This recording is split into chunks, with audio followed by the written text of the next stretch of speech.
Tonight on the podcast, we've got so much geek news. It blew Max and Lance's hair away. We're talking about Kevin Smith weighing in on Martin Scorsese. We're talking about Nintendo buying a movie studio. We're talking about Keanu Reeves wanting to play The Dark Knight. We got all that, plus our review finally of Stranger Things and the season finale of Miss Marvel. Let's hit that intro because it's Friday. It's Friday. Everyone's getting down on Friday.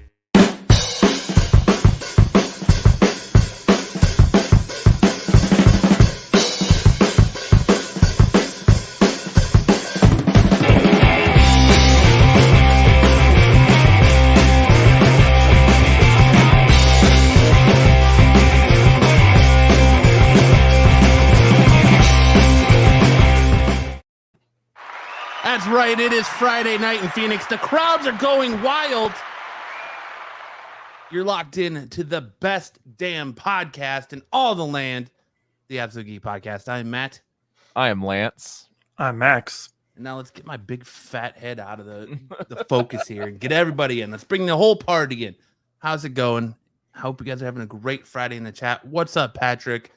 There's some douchebag named Max in there saying we're waiting, so we're here. We're ready to go. We're fired up. I got hacked. It's a fan. We are on the heels so much that they took my picture. We're on the heels of San Diego Comic-Con next weekend. So much great stuff is about to happen here. So let's get locked in and loaded. And what's going on, Max and Lance? How's your guys' week been? Glad to see you made it to good, Friday. Man. It's finally over. It's Friday. Yes. Everyone's Monday getting down on Friday. Wednesday were great. The last 2 days have been a nightmare work-wise, so I am glad it's the weekend. It's going to be nice to not work. Yeah, it's what's up? I read comics. Welcome in. It is go time. That is correct. Also, you know what else that's good? Freaking Baja Blast Zero was at the store. Nah, it's all about that Major Melon Zero. Dude, I had so much of that, dude. I'm sick of it. Like Major I drink Melon? nothing but I drank nothing but Major Melon for like 4 months. Dude, I can't. There's no getting sick of it for me, sir. That's Diet Dew. I'm starting to get sick of the Baja Blast, but I never get tired of Diet Dew. I want to try it. They have 3 new flavors of Baja Blast. They have like Baja Golden and Baja something else, and none of them are zero sugar. I just don't want. Yeah, I don't need the diabetes. Me neither. Yeah, I got one of those too. What? Not diabetes? That's not me, but I'm the sole proprietor of Diabetes. You bought the same one I got. Yeah. You're the what? I'm the sole proprietor of Diabetes on the Absolute Geek Podcast. Stick Boys, welcome in. Stick Boys says, I've been about time you guys got here. I've been waiting all week. I saw Chill, this bro. video earlier in the week about 10 foods that are banned in the United States or banned outside of the U.S. And I went through the list, and 6 of the 10 are like high staples of my diet. It's like Ritz crackers, Mountain Dew, Wheat Thins, yeah. Swiss Mountain Dew is banned outside the United States. In certain, I think it's like they're banned somewhere outside of the U.S. For not being healthy. Patrick says Max looks like Wilford Brimley more and more every day. Diabetes. I just realized my diabetes intensifies. Yeah. I like the shaking, man.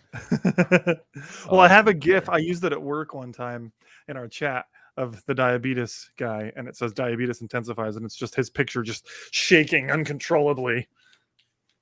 Patrick says diabeat us. Yeah. Yeet us? Nah. That wasn't very good. Us. But yeah, like I said, to kick off the show, we are on the heels of San Diego Comic-Con next week. It kicks off next Thursday, Friday, Saturday, Sunday. We're gonna have Sunday completely covered. Next Saturday is the night you guys want to pay attention to all of our social media accounts because we're gonna have so much going on Saturday, from the Marvel Cinematic MCU panel is next Saturday. You're going to find out the rest of Phase 4 and probably what's happening with Phase 5, as well as Disney Plus stuff. A lot of stuff coming from Kevin Smith. Just all the big panels seem to be next Saturday. Oh, that's where we're going to get a Black Panther preview. That's got to be. Like, hopefully, yeah. So there's going to be so much stuff going on next Friday. You're going to pay attention to all social medias from any geek channel you follow if they're at San Diego, because things are probably going to explode. So it's going to be a good time. Next week should be a good time. Should have lots to talk about in next week's show, you two, because I won't be here. So you'll be in the flesh. I will be in the. I'll be in the thick of it. I'll be in the thick of it. Hopefully we may be able to get to talk to you for like 10 minutes. I'd like to see some video of you live there if we can make it happen.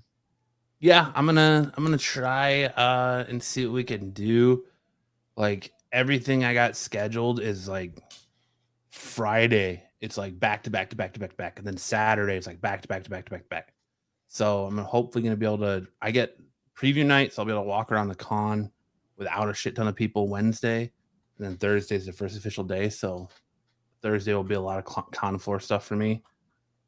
But Friday and Saturday is just like solid interview stuff. So we should see. We'll see. That's awesome, dude. Yeah, I'm man. looking forward to it. And you got a nifty new gimbal with your selfie stick that I hear you playing with. I am, yeah. Dude, it's more so, but like less of a selfie stick and more like I just kind of want to beat somebody with it. It's like it does look like it's like it's solid and it looks like a billy club, like one of the yeah, it does. Yeah. Yeah, I bought one too. And then you got to get one of these cool cases to hold it. Yeah, I'm gonna stop at the interview with the vampire booth, Patrick, just for you, so we can do that up. Yeah, like I channeled my. Yeah, I already smacked Erin with it and it hurt. She said. Like, hey, the other thing you got to get is one of these guys. What is that? Hog for your MagSafe. Yeah, is that a slammer? It goes. So you don't have to take your phone out of the case. If you have a Pro Max, it's kind of tight. Oh. So well, my phone is in a OtterBox anyway, so I have to take it out regardless. But that's mine. I can leave it in the OtterBox. I bought a special OtterBox. I channeled my inner Dale Gribble the minute I got, or Bill Dotrey the minute I got this from the first season King of the Hill. I was like, want to have a sword fight? This here's my whoop ass stick. But you want to have a sword fight? Nah, no, that sounds a little inappropriate to me. Intentional. Little inappropriate to me.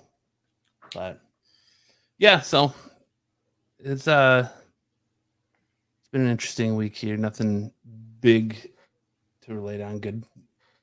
I guess quiet is always good, huh? Lots of news though. Well, rumors and news. Lots of rumors. Oh, Mr. I had to get off and go actually get his lightsaber. Yeah, man. If you want to have a sword fight, you get my lightsaber out. Pretty sure our Billy Club is going to beat that plastic thing. That's true.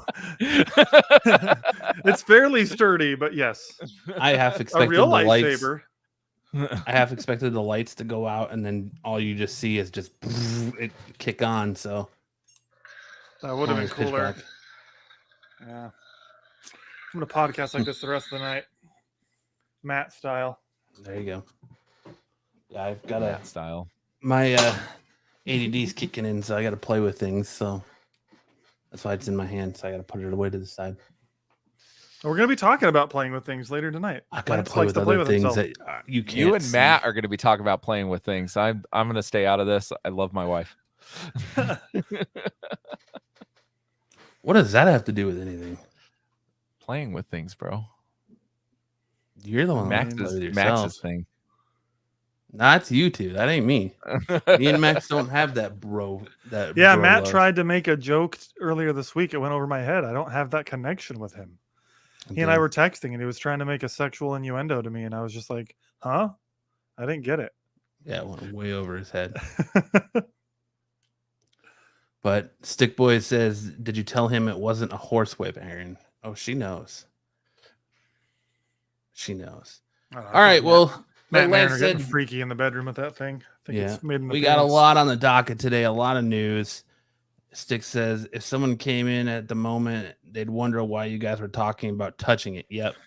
Patrick, sexual innuendos can be tough in text message. It's true. Or so I've heard. That sounds like you've heard from experience, Patrick. So you've read. But, all right, let's get into the geek news because we got a lot on the docket tonight, a lot to talk about, a lot to get into, a lot to nerd out about. Again, I hope everyone had a great week. Thanks for checking in. If you were listening to this on Monday, sorry we missed you. Sorry you're staring down another 5-day work week, but it's all good. Anyways, little geek news. Geek news, fuck yeah. I hit the wrong one. Tell I wanted this. No, that one worked. Turtles. My name's Lance and I like nuts. Yeah. Great movie. The Ringer. Yeah. You scratched my CD. Yeah. You scratched it in broad daylight. You did it on purpose. When the fuck did we get ice cream? My name's Jesse. My name's Jesse. And I can count a potato. Oh, it's so not PC. No, it's not. Oh man. All right, what are we talking about? Nintendo. Oh, Nintendo's getting into the movie. No, wrong one. Nintendo is getting into the movie business. Nintendo is buying Dynamo Pictures, an animation studio who has worked on films and video games like Ghost in the Shell, Earwing and the Witch, Death Stranding, and the Resident Evil. What's that movie called? Earwing? Did you say Earwing? Yeah. Or Is it- Earwing? Earwing and the Earwig. Witch? Earwig. Or Earwig? I can't. It's like super small on my screen, but Nintendo will rebrand the studio as Nintendo Pictures Co. and will be adapting more of their IP into films. So here we go. More Mario stuff coming, I'm sure. Yep. See, Yeah. that's cool. I haven't really seen any of the movies produced by this studio, but I like the idea that they're wanting to do, some animated stuff for their IP because I think that's where they're going to be successful in movies. Like, I don't need to see live action Mario. I have fond memories of the movie growing up because I was a child and had no idea that it was awful.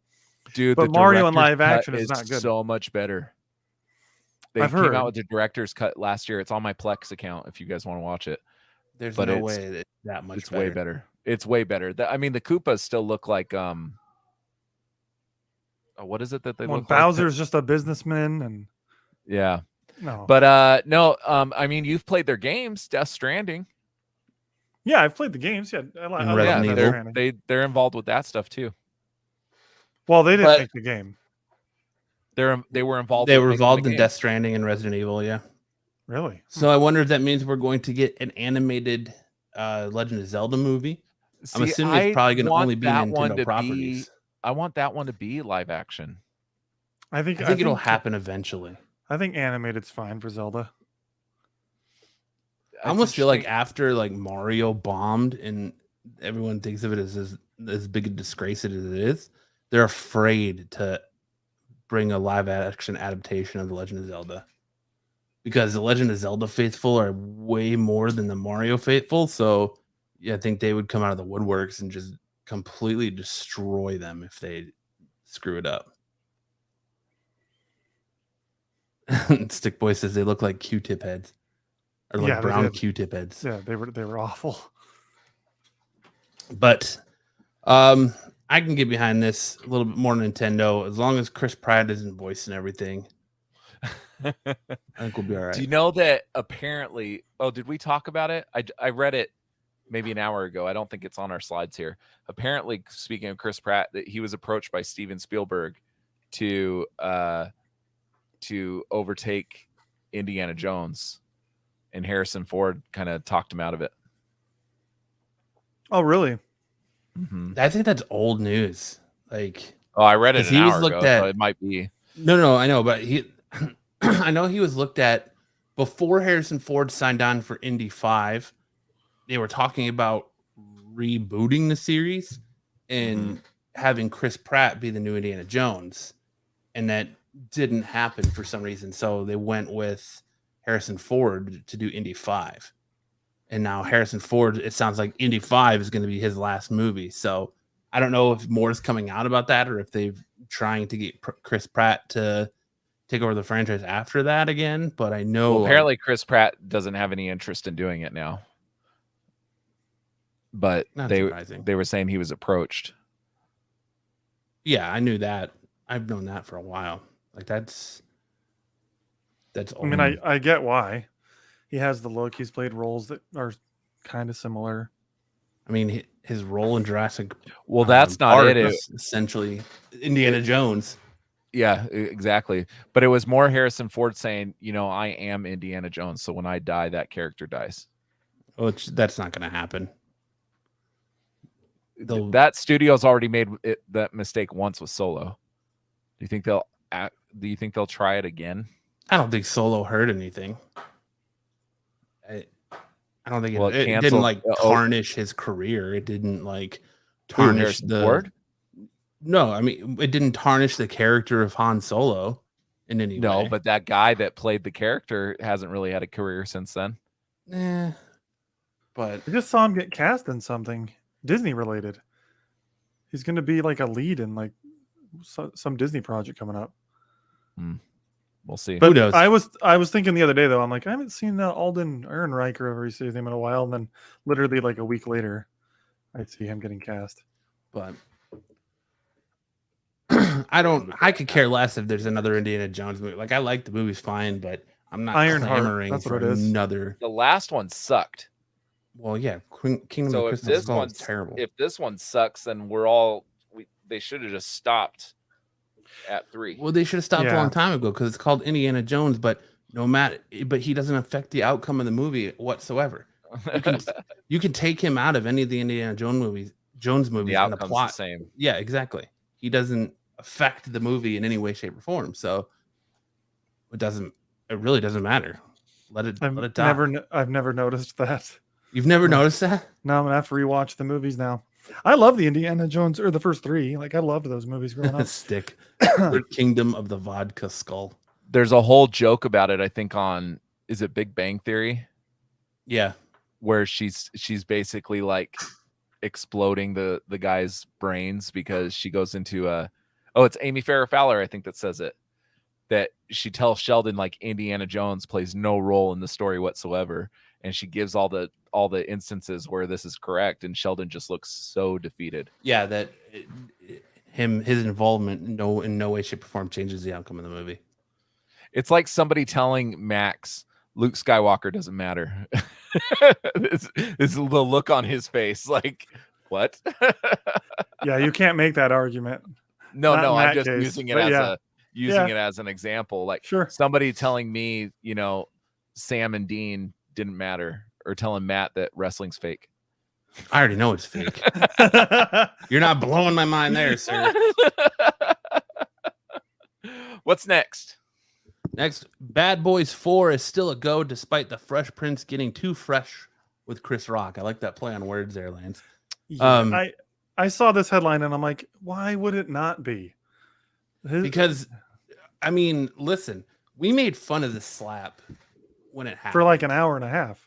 Yeah, and not just that, but for like we got eviscerated by some lady on comment section. Eviscerated. We had a Karen complain at us that wrote a novel.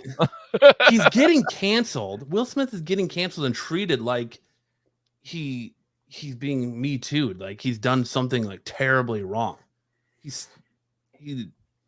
And a minute of poor judgment, went up on stage, slapped Chris Rock defending his wife, and whatever. Like, you shouldn't handle it that way, especially in a time when you have people bum rushing the stage and attacking comics now and comedians and all this other stuff. And like some guy tried to attack Dave Chappelle, and that happened after that. Yeah, other instances of that. But the dude slapped him, man.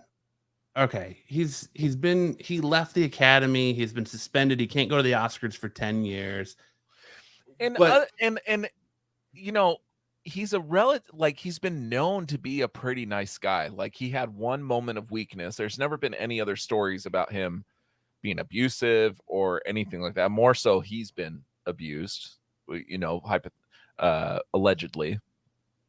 He's a pretty nice guy. Like people deserve second chances. Yeah, and if your wife belittled you on her weekly talk show, the Red Table Talk, and you might be sensitive too, the butt of a joke and turn into a giant cuck in front of the world, you'd probably be a little bit sensitive too. And so, dude, yeah, he slapped Chris Rock, all right, but he shouldn't be just canceled for it. Like, they shouldn't cancel his movies because of it. He shouldn't lose movies because of it. Like, yeah, you've done, I guarantee you, everybody's done worse shit than just slap a man that deserved to be canceled. But the fact that they would push Bad Boys 4 because of that is just stupid, because I actually love the Bad Boys franchise. I mean, how on brand is it? He's a bad boy and he's starring in Bad Boys. Are you talking about Jada Pinkett? Who, Hartman? Yeah. Am I the only one that thinks she's banging hot? I do not find her attractive at all. No, I don't either. I don't. Never have. Yeah, that's what he's talking about. Yeah, we're not into that. No, we're not into her.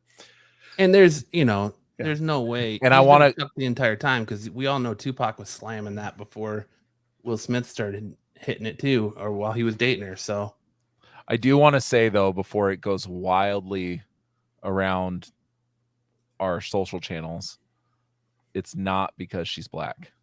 No. It has nothing to do with bald shamers. Bald shamers. Are you kidding me? Two of the three hosts of this podcast are bald. Bald shamers.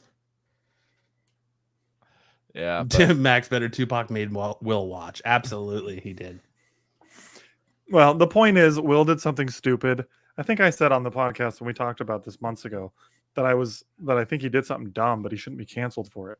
Right. It's always been my stance. I'm pretty anti-cancel culture to begin with, or cancel culture. So I believe there's instances where it's the dude. Bill Cosby is the only one that comes to mind that Weinstein. I'm like, okay with. I love Arby's. Yeah. I love. Okay, never mind. There's a lot Arby's that I'm okay with. Kevin, what's his name? Anyway, the sexual offenders, yeah, they deserve to be put in jail. They deserve to have their careers destroyed. But someone who said something a little offensive. Oh, you're talking about Kevin Spacey? Is that Kevin Spacey? That was the one. But like James Gunn, and luckily, they uncanceled him. But like crap like that. Anyway, we've talked about cancel culture. You had the wrongfully accused ones, like you said, James Gunn, Chris Hardwick. There's Gina Carano's another one that gets me fired up. Yeah. Kyle says, "No offense, Max and Lance, you're so cute in my eyes." Well, that's my bald portion of head. I love you, Quantum. But yeah, I like the Bad Boys franchise. I'm down for Bad Boys 4. I'll see it whether he's slapping people or not. What bums me out is Bright 2 got canceled because of it. But I thought that was just because it wasn't that good. I liked Bright. I liked it fine, but I didn't remember it being super successful. It wasn't a masterpiece. Yeah, it was. It was enough to get a sequel. And Netflix can take some. Hartman says, "I want vagina pictures if it's that bad." Act like I can tuck my knees and hang for hours. Jesus. All right, what's next? Oh man, we got a lot of these to get through. Yeah, Marvel Studios, Ryan Gosling. There was a lot of Ryan Gosling rumors going around that he was going to be the MCU Nova. Ryan Gosling has since debunked the Nova casting rumors, but wants to join the MCU as Ghost Rider instead. And I like that you used the Ken photo, and I think it's funny that he came out and said that basically Ken is a broke ass bitch. He's got no job, no money, no dream house, nothing. He can't even afford a belt. Movie. Yeah, but he can afford to have his name on his underwear. So, oh man, this Barbie movie looks so bad. But Ghost Rider, I don't know, man. I like Ryan Gosling. I like it. You do? As Ghost Rider? I don't know about Ghost Rider. I do. I like it better. He does have good range. He's a good actor. If you watched A Place Beyond the Pines, fantastic. That's the one I thought of. Yeah, and he's done a lot of stuff where he's very, very good. Gangster Squad, I think, is another one that I really enjoyed him It's in. not a question about being good. It's a question of, does he have the tone for that character? And I think Norman Reedus and Keanu Reeves are the two leading ones. Oh, I like those better. I like well, not so much Keanu, but I like Norman Reedus better. But I wouldn't be mad at this.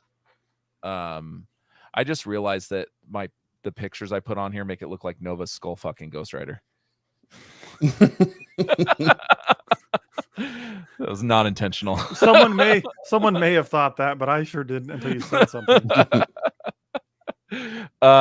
Like he's even doing the forward thrust. Yes, he is. Do you feel my power? And there's flames being created because of it. No, I'm just kidding. I wouldn't be mad at this. Bleach asshole. I wouldn't be mad at this because I do think he's a really good actor.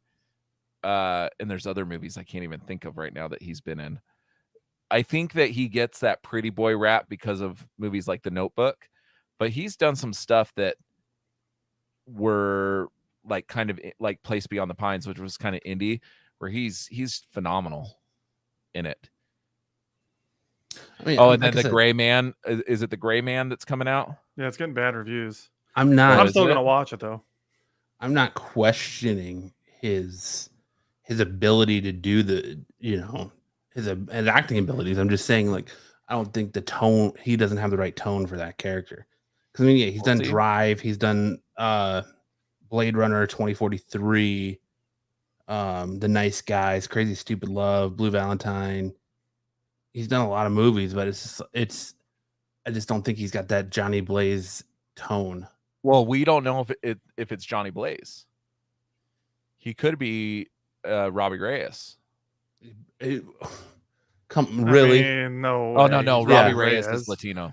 Yeah, who's the other one that I'm thinking of? I was gonna say Marvel is in the business of non-whitewashing characters. Yeah, so why would they want to whitewash I said a Latino it. character? I said it. Like, who's the oh other? man, they're still getting backlash over the why can't the ancient one? They're still getting backlash about that. There's no way they would do Ryan Gosling as Robbie Reyes. Who's the one? No. I misspoke. Miles Morales. Here Miles he comes. Morales. I misspoke. Who's the other Ghost Rider?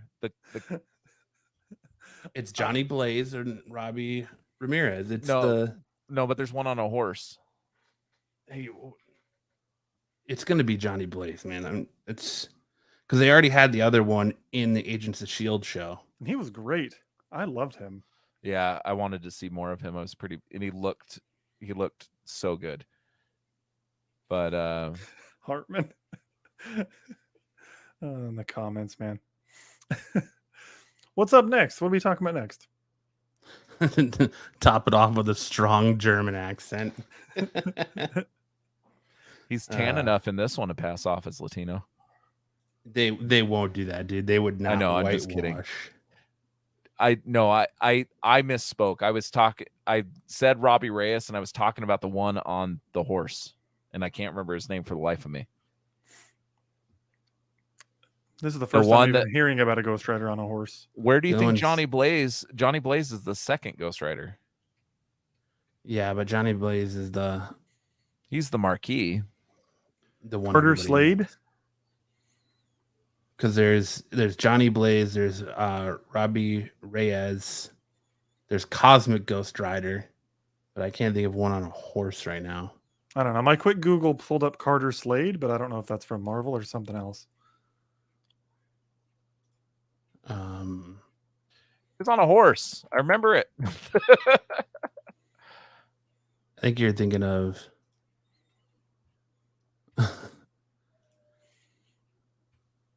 I don't know who you're thinking of. I can't picture it right now. All I'm saying is that Marvel has a tendency to take styles of movies and try to Marvelize them. The one they have yet to do is kind of the Western. I mean, you could count Guardians of the Galaxy, I guess, as a Western a little bit. It's more like space cowboy type stuff, but they haven't done a Western yet. Yo, is my Mike coming through? Yes. Yeah. Okay, because I said Carter Slade like multiple times. Didn't hear a thing. I'm pretty sure it's Carter Slade. I was ignoring you. All right. I just felt like ignoring you. I have a lot of internet problems lately, so I was like, oh, of course my internet's cutting out again. I've had like 3 or 4 client calls this week where I'm on Zoom and I just get kicked out. Like, well, that's great for that relationship. I know.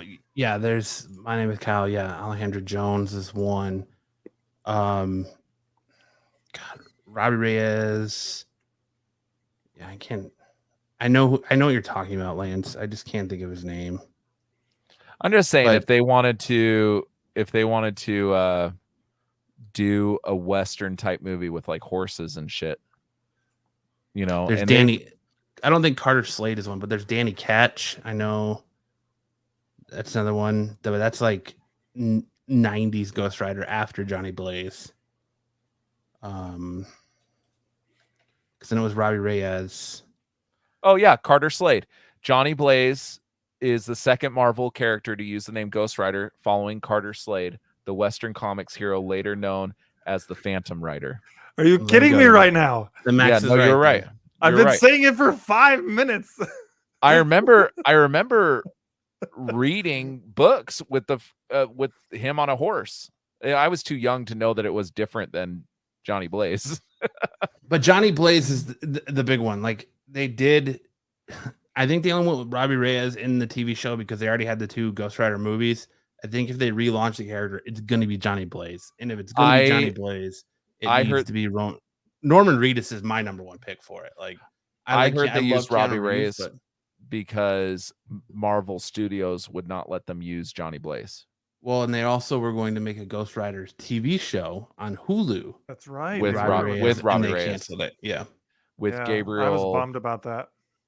Yeah, that was one of the best seasons of that was the best season. If it's the one I'm thinking of, that season was amazing. With the Darkhold. Yeah, that season was awesome. The first half of that, or the second half. No, the whole. If it's the one I'm thinking of, the whole season was good. It was like 3 story arcs. There was the life model decoy stuff. It was so good. Yeah, I didn't like the life model decoy stuff. I loved it, man. That season was so good.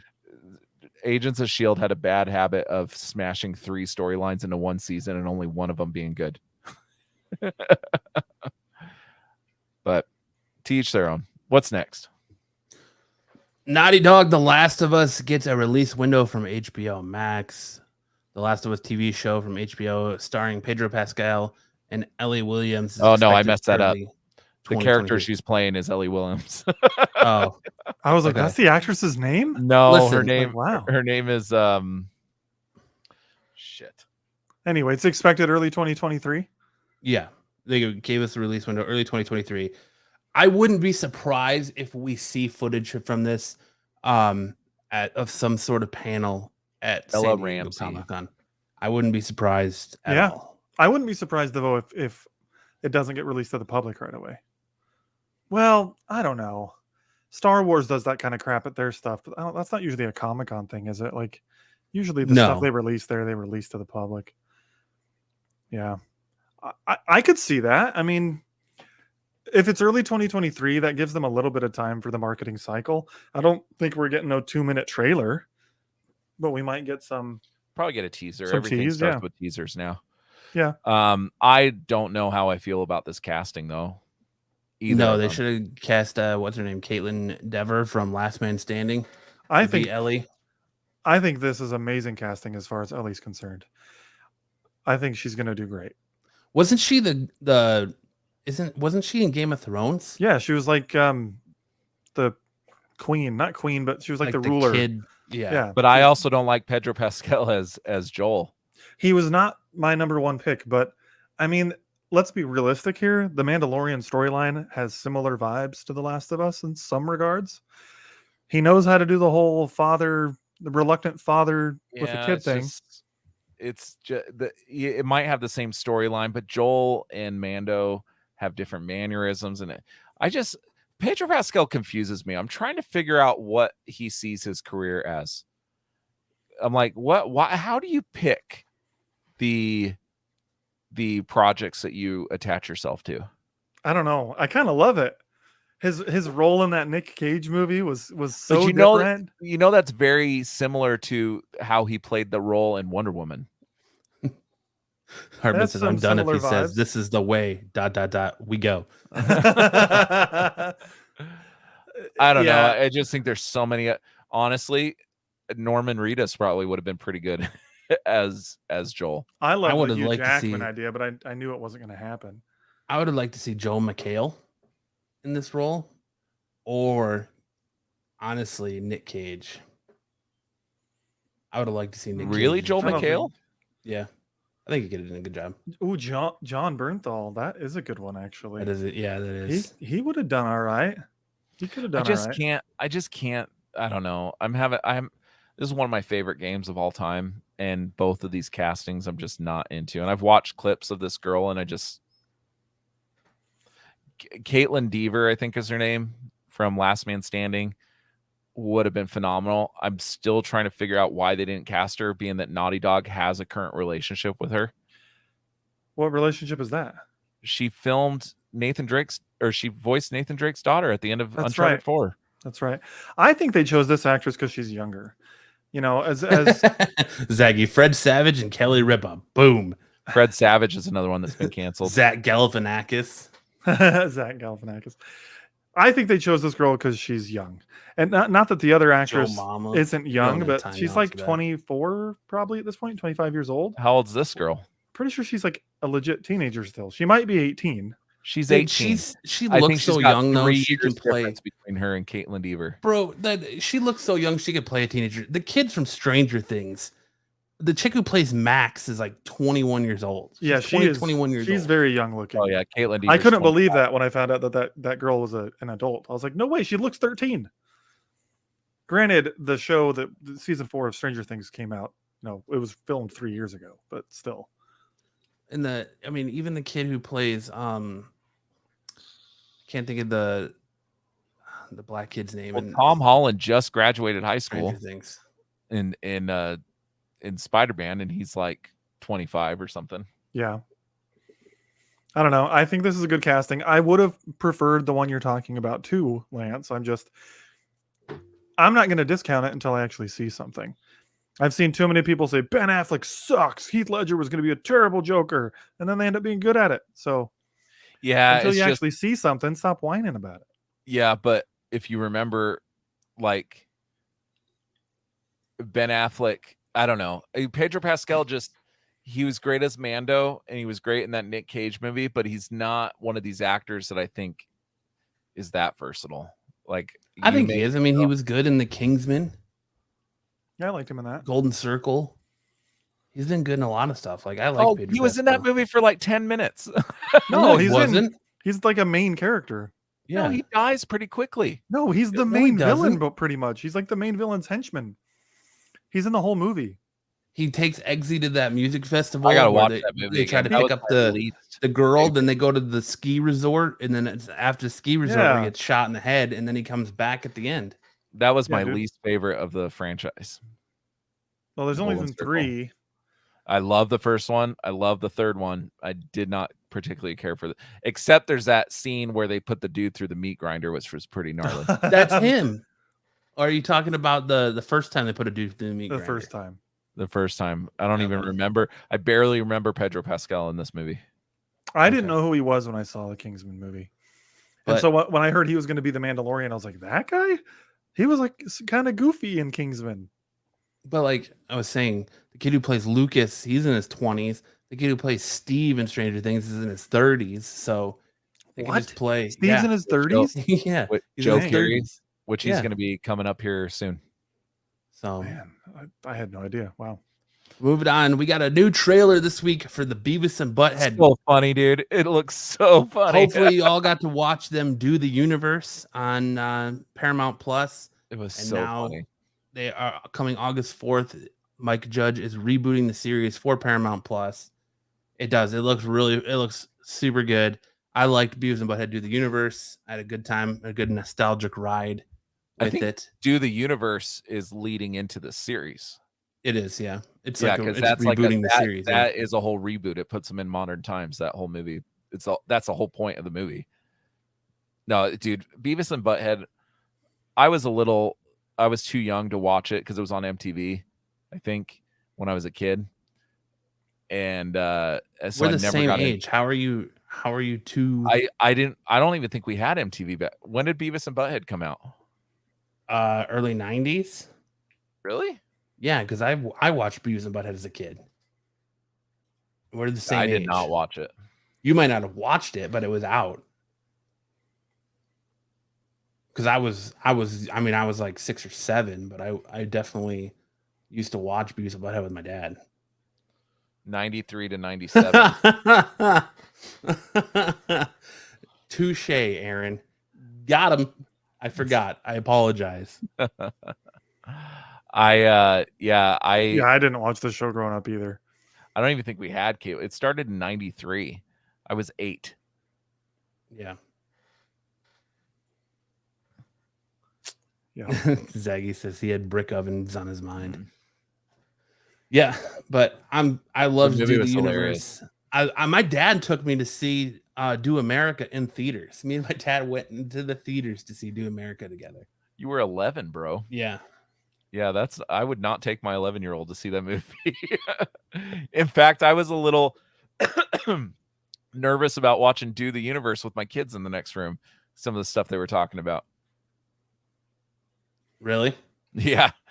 Yeah. I finally went to my bedroom to watch it so I could shut the door and they wouldn't hear them saying slut over and over again. Oh. It's really funny though. Do the Universe is probably one of the harder times I've ever laughed. See, Aaron even said we watched it and I was 8 in 93. Yeah, we did not. Now we watched Simpsons and stuff like that as a family. Every Thursday the Simpsons was on before Sunday animation became a thing. We watched it as a family. Hartman says you went in your room so you could whack off. That's what I did. I'm desperate. But yeah, back to topic at hand. Beavis and Butthead, August 4th. If you have Paramount Plus, make sure to support Mike Judge so maybe we can get a King of the Hill reboot because I love King of the Hill also. King of the Hill would be great. Yeah, and apparently they're shopping it around with Bobby as an adult, which I would love that. I would also like to see a sequel to Office Space. No, I'm good. You didn't like Office Space? I love Office Space, but there's just some things you shouldn't make a sequel to, and that's one of them. There's lots of things that I say that to, and then the sequel comes out and it's like, oh, I'm glad they did that. And then there's some things that come out and I said, oh, well, they should have never done that. Jurassic World comes to mind. Moving on. Hasbro releases a selfie series where they will take a picture of you and put your face on a Power Ranger, a Ghostbuster, or a Marvel action figure. So you can get a customized, one-of-a-kind action figure of yourself as a Power Ranger, a Ghostbuster, or an assorted of Marvel heroes. Which that's kind of a cool idea, but I don't know. Probably costs a grip, doesn't it? Are you really clamoring to have a I Power Ranger of yourself? I thought that this would be a really cool thing to for my kids stocking a Power Ranger with my boys' faces on them. I thought they would get a kick out of it, but I think they're like $60. I thought it was 80. 80? Yeah, something like that. It's a really cool idea. I this is the kind of thing. I mean, I can't speak for every nerd, but like this would be a really cool Father's Day gift to get, or a Christmas gift, or like I don't know. I think this would be a really cool gift. Your dad is into Power Rangers and Ghostbusters and stuff. Like, yeah, that's what I'm saying. If you're a nerd, like I'm saying, I would probably enjoy getting. Like, you give me a green Power Ranger toy with my face on it, that'd be cool. That'd be really cool. I'd be into that, but not for $80. Yeah. They won't even, like, you can't even download the Hasbro Pulse app. I'm on their website right now. Like, I'm trying to see what bodies you can pick when it comes to Marvel. I think Spider-Man's one of them. I did see, when I was looking for these images, I did see Spider-Man No Way Home. I mean, I definitely agree with Aaron. I full on seeing Lance getting a Ghostbuster with his head on it. And I would probably, if I had that kind of money just to piss away, I probably would get a Green Ranger with my head on it, just because. Yeah, I think it's a cool idea. I don't think they're gonna like sell millions of these figures, but I think they're gonna make some money. I think a lot of people are gonna love the idea of putting their face on a hero. Well, and it's having smart an for them action because figure. you don't put these on a shelf, right? So they're pretty much made to order. So it's really smart of them. And the bodies, they're probably just grabbing from, the stock that they're making the regular toys with and then slapping a different head on it. So as far as overhead is concerned, they don't need to make $1 million off of it. They just need to not lose money. Yeah. And it's just a value add for Hasbro. It's really, I think it's a smart business model. I think so too. I don't know. I think it could be a really sentimental toy. I think there's a lot of really cool things about it. Like I think about my son.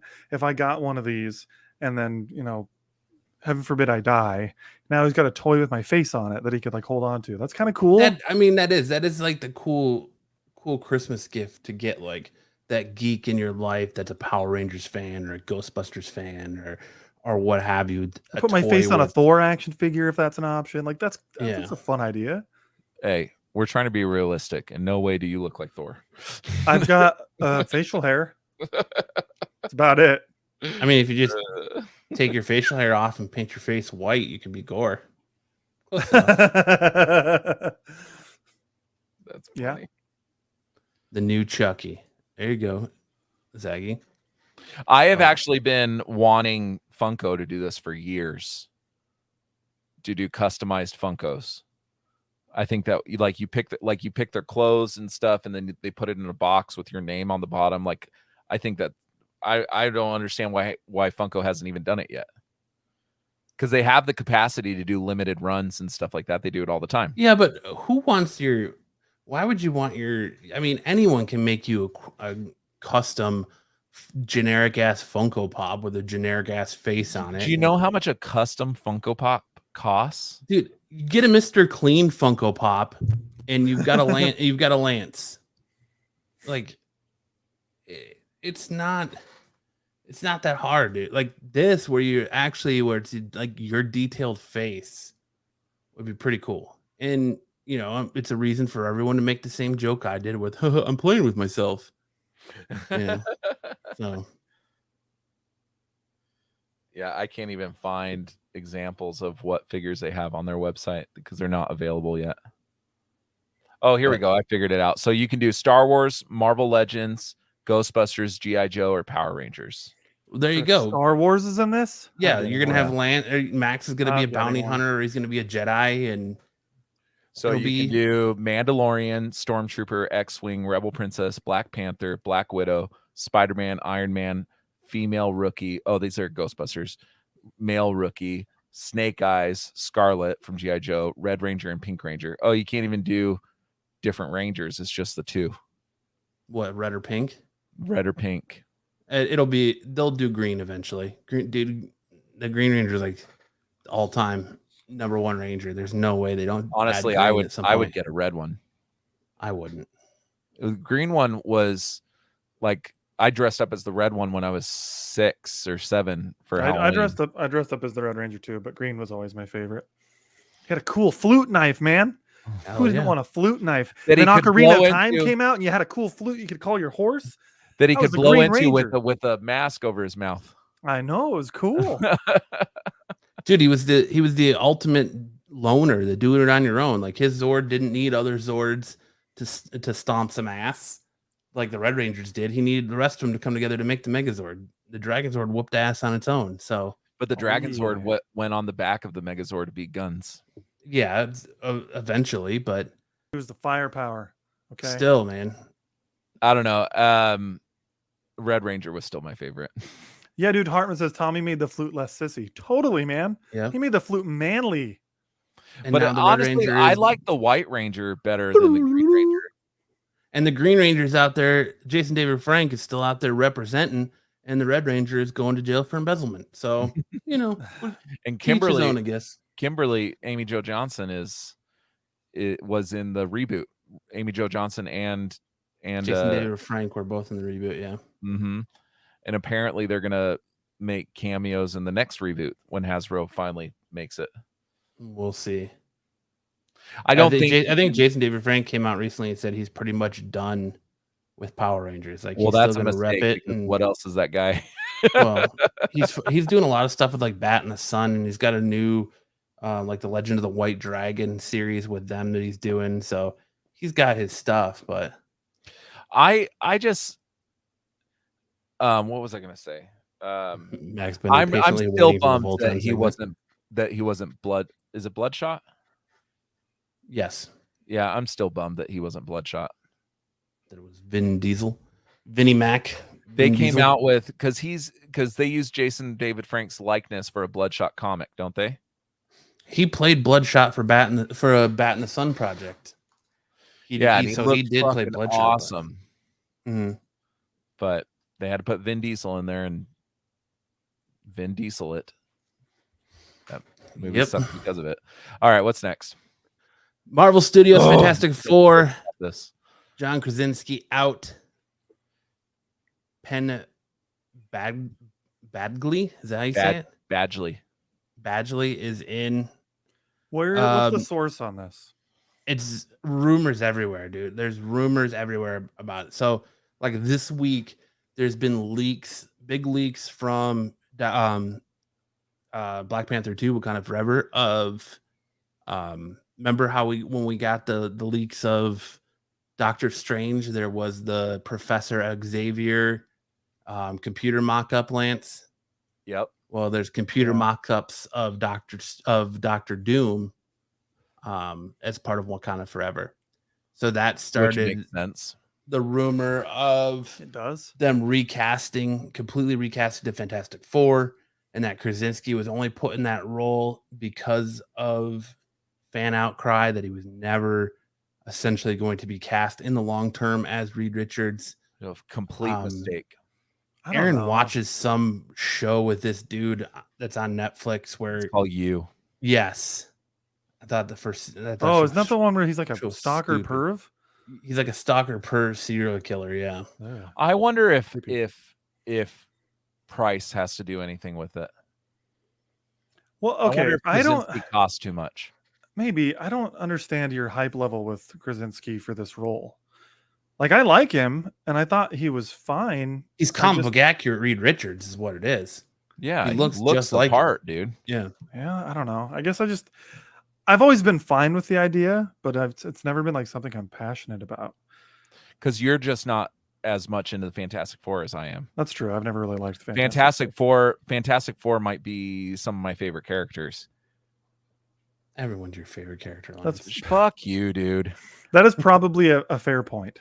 I would be much more invested in a Wolverine casting than I am Mr. Fantastic. I don't particularly care. I religiously read 3 comics when I was growing up: Fantastic Four, Spider-Man, and X-Men. Those were the only 3 really that I read. And Fantastic Four was always top of my list. Spider-Man's my favorite character. Fantastic Four is my favorite team up. And they're Marvel's first family, dude. Like, the fact that they've had 3 movies and they've all sucked, and they're literally the OGs of Marvel. They've had 4 movies, actually. The 1967. Oh yeah, that one. I have that one on my Plex as well. They've all sucked, and no one's ever been able to get it right. Doctor Doom is like one of the coolest villains in the Marvel history. Like, John Krasinski just fits.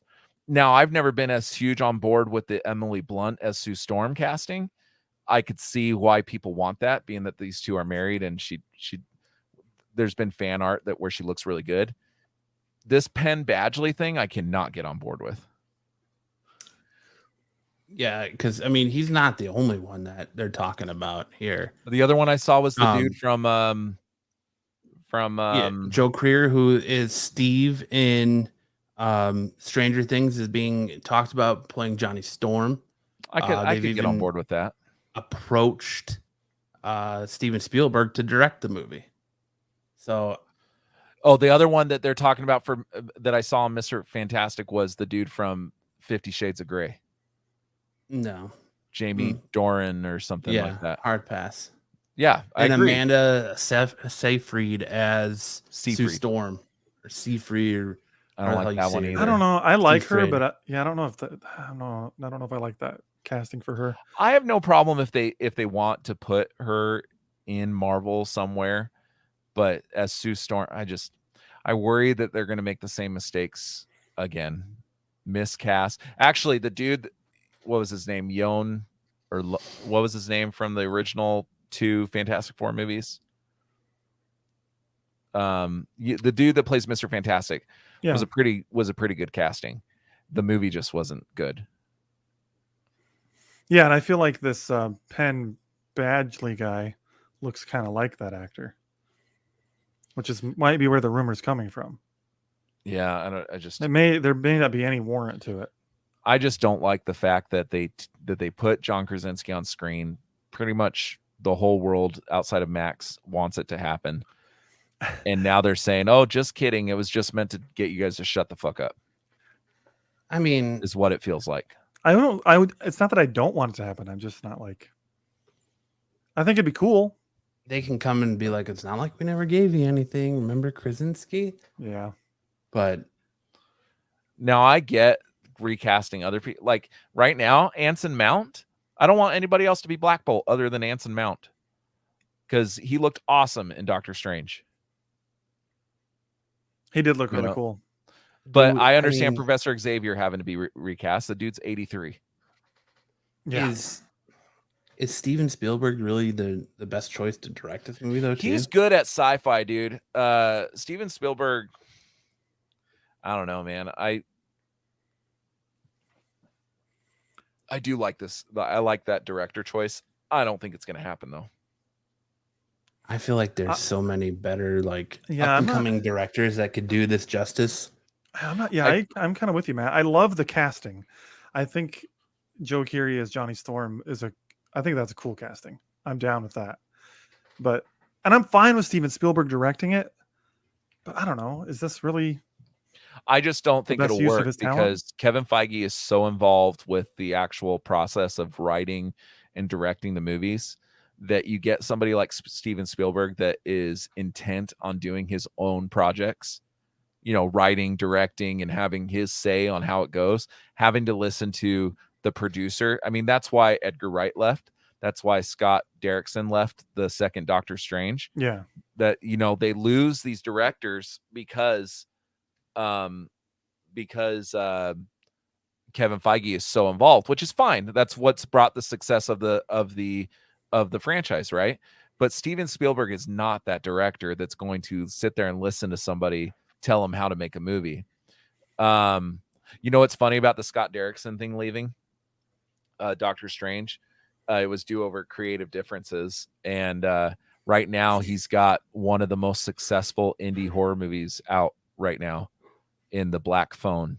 They say it's creepy as fuck, dude. So he made a really good horror movie instead of Doctor Strange.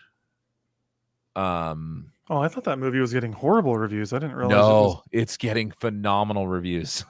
Oh. I'll go with you there. Timing wise, though, he's got my vote all day. Hartman, all day. Honestly, who I think would be really, really good at doing Fantastic Four? Jordan Peele. I don't know if you guys have watched his reboot of Twilight Zone, but the dude does sci-fi very well.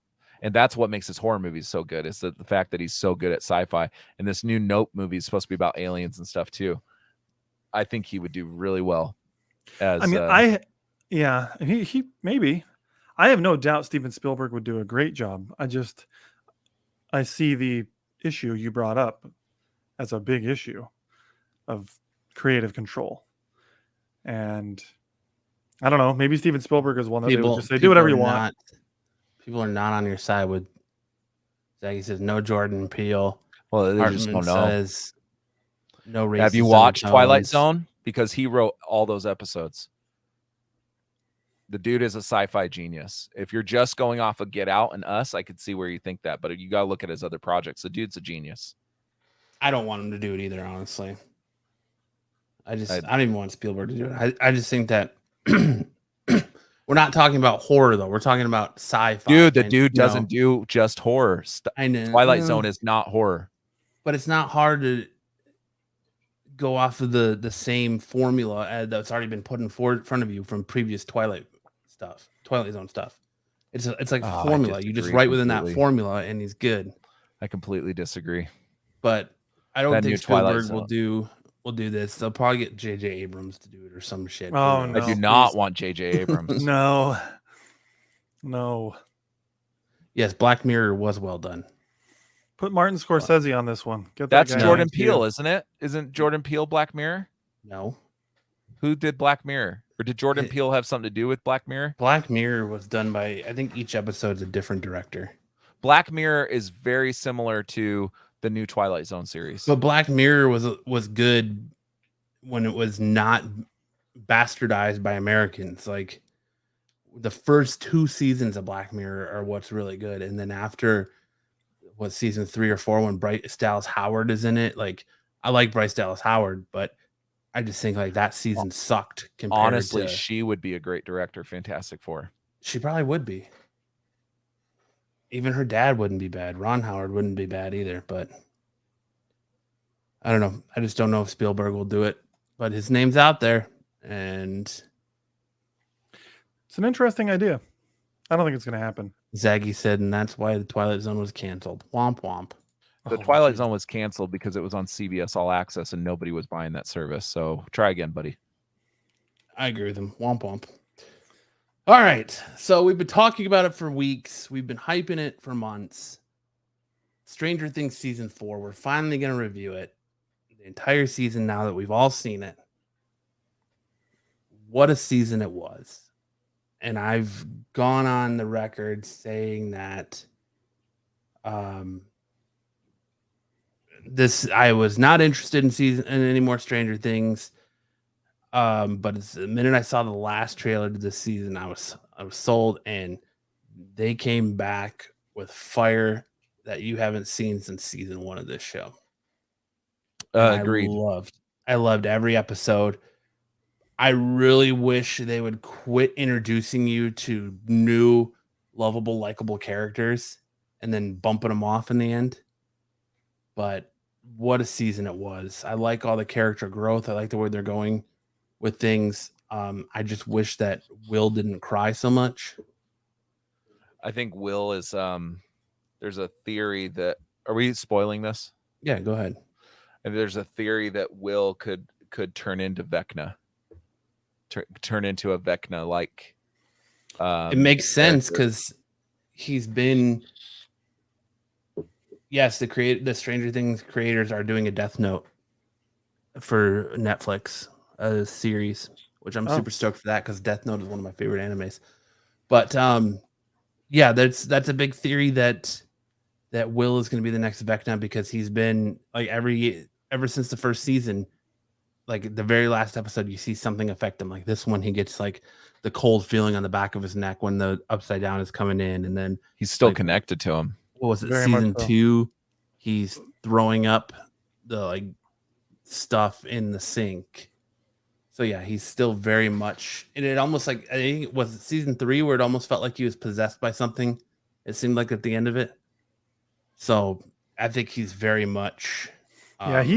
I feel like he's such an important character, but he was very backseated this season. He did. I feel like that's on purpose. That we're going to see the last half of this last season, where it's going to come full circle. In the first season, they were trying to save Will from the Upside Down, and this one they're going to try to save Will from becoming Vecna. Yeah, I wonder if Will is going to be the hero actually. And that his connection to the Upside Down is going to make a big difference. Like it's always 11 saving the day. I wonder if I don't think they'll mess with the formula that much, but maybe. Well, I think 11's going to play a huge role, but I just wonder if I don't mean like Will's going to take down the Upside Down with magic or powers. I just wonder if he's going to have such a strong connection to the Upside Down that he's going to be like an integral part of taking everything down. That's what I'm thinking, but Maybe he's going to turn villain, like a Vecna type. So, I thought the season was really good, though. I sure enjoyed it. Steve is the best parent in that entire town. He's such a responsible young single mom. You seen that meme going around? I don't know if you guys have seen that one. No, but it's just about how Steve it takes all these young kids under his wing and takes care of them. Loving the love triangle between Jonathan, Steve, and Nancy. I was interested at first because the beginning part of part 1 of season 4 didn't feel like Stranger Things. I liked it, but it was really dark and really horror. But it started to feel a lot more like traditional Stranger Things around episode 6, 7-ish. No, I like them. I like the deeper horror elements because I liked it too. As you progress with the show, it needs to get a little bit more adult because my kids are watching Stranger Things, and I sat down and I wasn't watching with them, but I was watching as they were watching. And you go back and watch that first season, and it seems like a little kid show now, like a show like I think. We reviewed the first season, I think, on Couch Crunchers Max, and we compared it to Super 8. You remember? Mm-hmm. I don't, because I feel like that's a bad comparison. Oh, it's identical in every way. It's shot the same. Like, as far as how the kids I just remember season 1 being fairly scary, and Super 8 wasn't. Oh, so, yeah, Super 8 had some scary elements, but as far as how the kids act and how they interact, how it's shot and everything like that, yeah, maybe they're one's a sci-fi and Stranger Things is kind of sci-fi, but one has more of a fantasy element to it and a horror element, but they're very similar as far as the feel and the tone is concerned. But Super 8 is meant to be a PG-13 thing for like preteens and stuff. Where Stranger Things, my kids, I mean, my 7-year-old was watching it and he was laughing at a bunch of stuff. Now they just finished the 3rd season and he's starting to get a little freaked out. Yeah. Well, I mean, the show definitely is growing up as it progresses. Harry Potter did the same thing, not in the same way, but like they started as really kiddie and then the books got a little bit more teen as they progressed. And I think that's important to grow with your audience. Nancy's mom was a bit of a letdown is my only complaint. Oh, Winona Ryder? No, that's not Nancy's mom. No, Winona Ryder Mike's mom. That's Will's mom. Yeah, right. Ryder. I barely, the one with the big blonde hair? Yeah. Well, yeah, she's an actress from Mad Men, I think, and so people want her to have a bigger role. Everyone was talking about how hot she was. Everyone was talking about how they wanted to take down Mike's mom at the end of season 4. Really? But spoiler alert, I don't think Eddie is dead. Oh, he's dead. Doesn't mean he won't come back. Yeah, I think he's gonna come back. I think he's gonna come back as a vampire. I can see that. If you play D&D, there's a character, and since this whole show is D&D centered, right? Vecna and Mind Flayer, Demogorgon, yeah, it's all D&D centered. So there's a character in D&D lore called Cass the Destroyer, or Cass the Bloody Hand, and he turns into a vampire after he's attacked by bats, and he's the right hand man of Vecna, and he eventually turns on Vecna.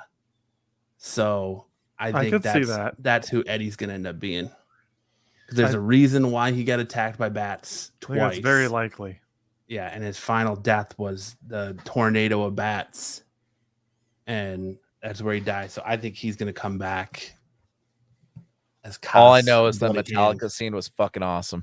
It was, dude. It was badass. Cool. That was dope. I've watched that scene on its own probably like 10 times. Because Master of Puppets fits so well. Not just him rocking out on the trailer, but even like Max trying to get away from Vecna and everything that's going on. It fits really, really well. I just hope it revitalizes interest in Metallica, because for many years people have been clamoring for Metallica to do a Super Bowl halftime show. Metallica, in my opinion, and this is just my opinion, so crucify me for it if you want, Metallica sucks. Nope. No. Absolutely. Bad Dude, take, buddy. But you Bad like take. Guns N' Bad. Roses, so I'm No, used sir. to having wrong I opinions. loved Metallica right up until Saint Anger. I loved After Saint that, Anger. dude, that's the worst album they've ever made. I love Saint Anger. No, I I love threw it. that piece of shit out of my car window. I really did love Saint Anger. Everybody was hating on that album, and I thought it was fucking awesome. I loved it. Metallica trying to refine this like early Master of Puppets sound to me has been the worst thing they've done. And I can't stand new Metallica. Like I've not liked any of their new albums. I haven't listened to anything since Saint Anger, to tell you the honest truth, but I really liked Saint Anger. No, what up, Larry? Hey, Larry. Dude. Where did you move to? Texas? Larry, you in Texas? Like yeah, it's Ride the Lightning, Master of Puppets, Black Album. That's all like prime Metallica for me. Oh That's yeah, all those I've are listened great to. albums, but Yeah. I'm in the minority when it comes to Saint I'm Anger. not saying old Metallica sucks. I'm talking like Saint Anger on Metallica. Yeah. sucks. Saint Anger is when they Saint Anger is the product of that documentary where they basically were like in a cabin for months. There's a documentary of them writing that album. I have no opinion of anything after the Black Album or even before it. Black Album's the only Metallica I've listened to, and I've listened to it over and over and over See, again. I really love their Garage Inc. where they do a bunch of cover songs, and then S&M where they play with the symphony. I love. Yes, that one. I love that one too. But that's like essentially the Black Album, but done with the symphony. I thought. But then I like Load and Reload too. But I just anything Saint Anger and after I just like Death Magnetic and I just no thanks. Hard pass. Yeah, Master of Puppets is a classic. But why am I not surprised that you love Saint Anger? I love everything basically Saint Anger and before that, but I mean, I don't know. I wasn't this guy that Metallica has to like. I don't know. I usually like when artists like Saint Anger's different. You know, I like when artists take a little bit of risk. We did do D&D back in the day there, Max. I mean, after Jason Newsted left Metallica, I was like, I'm good. Cliff Burton and Jason Newsted are Metallica to me. That's it. They've sucked since. I like the meme that's going around too that Lars Ulrich is suing Eddie for royalty rights for not owning copyright to play Master of Puppets. Well, not Eddie, but Netflix, right? No. It's a joke. He's not suing anybody, but it's a joke that a play off the Napster thing that because he illegally played that song, they're that whole when he like broadcast it. Yeah. That's funny. Do you remember that South Park episode where they make fun of all those musicians that are trying to sue Napster? Yes, and Lars, like Blink-182, Metallica. Mm-hmm. All they did was just give Napster a bigger platform. But yes, I don't know. I like Kurt. Kurt's great. He's a great guitarist. I like James Hetfield as a singer. I like Lars as a drummer. But once Newsted left Metallica, that was the end of Metallica for me. That was the end of my Metallica, I should say. I haven't liked their stuff since then. So yeah, I haven't listened to Death Magnetic or is it Hardwired to Self-Destruct? I haven't listened to either of those. But they haven't come out with anything since 2016. Like if I'm going to a Metallica show, I want all the hits. I want everything before Saint Anger. And once they start playing Saint Anger and new stuff, that's when I'll head for the parking lot to beat traffic. That's all I'm saying. But it's like I loved the character progression in this season of Stranger Things. Though back on topic here, like I like you're kind of seeing the group of friends do what kids do. You know, you have your elementary school friends, and then as you get older and go into high school, that friends group changed. But you always have that affinity for each other. Yeah. But it's just I like to see that. Like you kind of see Lucas going off with his basketball team, and then but they still come back to do D&D, and really it's only you really have Mike and Dustin that still hang out together. Will's moved. 11's gone. 11. Oh yeah, so it's just just interesting to see the changes, and they kind of nail that dynamic of growing up where, people, it's very rare you stay friends with people that you met in elementary school through your entire life. Yeah, I don't know if I'm friends with really anybody that I was friends with in elementary school. I know that if I saw them today, I'd be like, hey, what's up, man? Like still friendly. Yeah. But they're not people that I call. Yeah, like there's one person. There's two people that I went to high school with that I'm still really good friends with and talk to. They're like my brothers, and I talk to them on a regular basis. That's it. Yeah, I can't even say my friends in high school. Now, my friends, from the band days, like when I was 18, 19, those are my brothers. You know what I mean? Like I feel like when I was 18 was when I really started to figure out who I was. Do you know what I mean? As a person without my parents' thumb on me, and those dudes are my family, so, and that'll never change. And then this bozo below me, I'm stuck with him. Oh, me. I don't think this friendship's not going anywhere. No. We've been friends for what, 15 years now, something close to that. 2009, whatever that math comes out to. 11 years. 13 years. 13 years. Oh, what did I say? Yeah, 13 years. I think our 13-year anniversary is coming up like now, actually. Oh yeah, did you guys buy each other gifts? Well, no, but I got home. I met him like right after. I met him right after I got home from my mission in Brazil, and I got home in July of 2009. So around now-ish is when I would have met Lance 13 years ago. Mm-hmm. We hit it. He was wearing a shirt of a band that most people don't listen to, and I see him wearing this shirt. I was like, dude, you like the Aquabats? And he's like, yeah. I go, I like the Aquabats. It was literally the scene from Step Brothers. That's true. Should we be best friends? Yeah. And we were inseparable from that day forward. It's true. It's true. The Aquabats, like, a lot of people know stuff that the Aquabats has come out with. Like Yo Gabba Gabba was made by... Yeah, Yo Gabba Gabba is more popular than the Aquabats, I think, ever. Yeah. So Christian Jacobs has a pretty big career in Hollywood, but nobody wears a freaking shirt with the Aquabats on it, like, unless you're at an Aquabats concert. This show, okay, when the first trailer was released, I was like, dude, it's been so long, I don't know if I care anymore. Right? Yeah, you and Matt were saying for a long time you didn't care, and I kept saying, no, I'm still looking forward to this. Yeah, and I think both of you liked it more than I did, and I liked it. But I loved it. Yeah.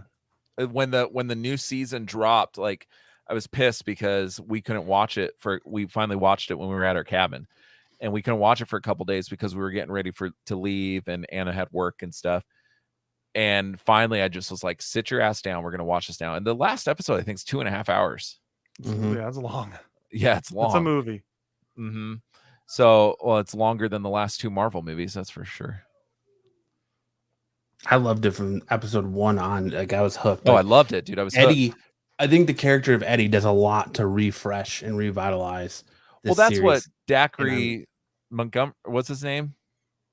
Billy was last season. I felt like. No, I didn't like Billy. No, Billy. I thought Max brought. I thought. Well, he was Billy was just. I liked him. Billy was just the conduit to bring Max into the fold, which I really like Max too. But I think so. Maybe Eddie, Max is a better. So we're going full spoilers then. Mm-hmm. The Duffer Brothers have said that Max is essentially brain dead. How long is it going to take for her to come back? And well, originally they said they were going to kill her, so there has to be some plan for her if they did not kill her. I think the plan is that she is going to be the new gateway for Vecna. So she becomes Vecna? Her body? No. Vecna is going to use her to be able to go between the upside down in the real world. Now she's going to be the new vessel for him to do that. So here's something I don't understand about Vecna, and this to me is a problem, but it could just be me not paying enough attention. What's Vecna's motivation? What does he want? That's not clear to me. Revenge against 11? Revenge against like 11 and Papa. Mm-hmm. He wants revenge against the world because he feels like the world kind of turned their back on him and he was abused for a minute. He's a child of trauma. And how old is Vecna supposed to be? Because wasn't he growing up in like the 50s? Isn't that what they were showing? And then his dad was a murderer. Yeah, but I don't think you age in the Upside Down. But so what? When did 11? He had to be like 11, 16 or 17, or maybe in his early 20s, even when 11 basically sent him to the. Well, and that's the 80s, so that would put him right about the 60s. Being born in the 60s, I thought it was like in the 50s when they went. To maybe house, maybe late 50s, maybe early 60s, but it did look really old.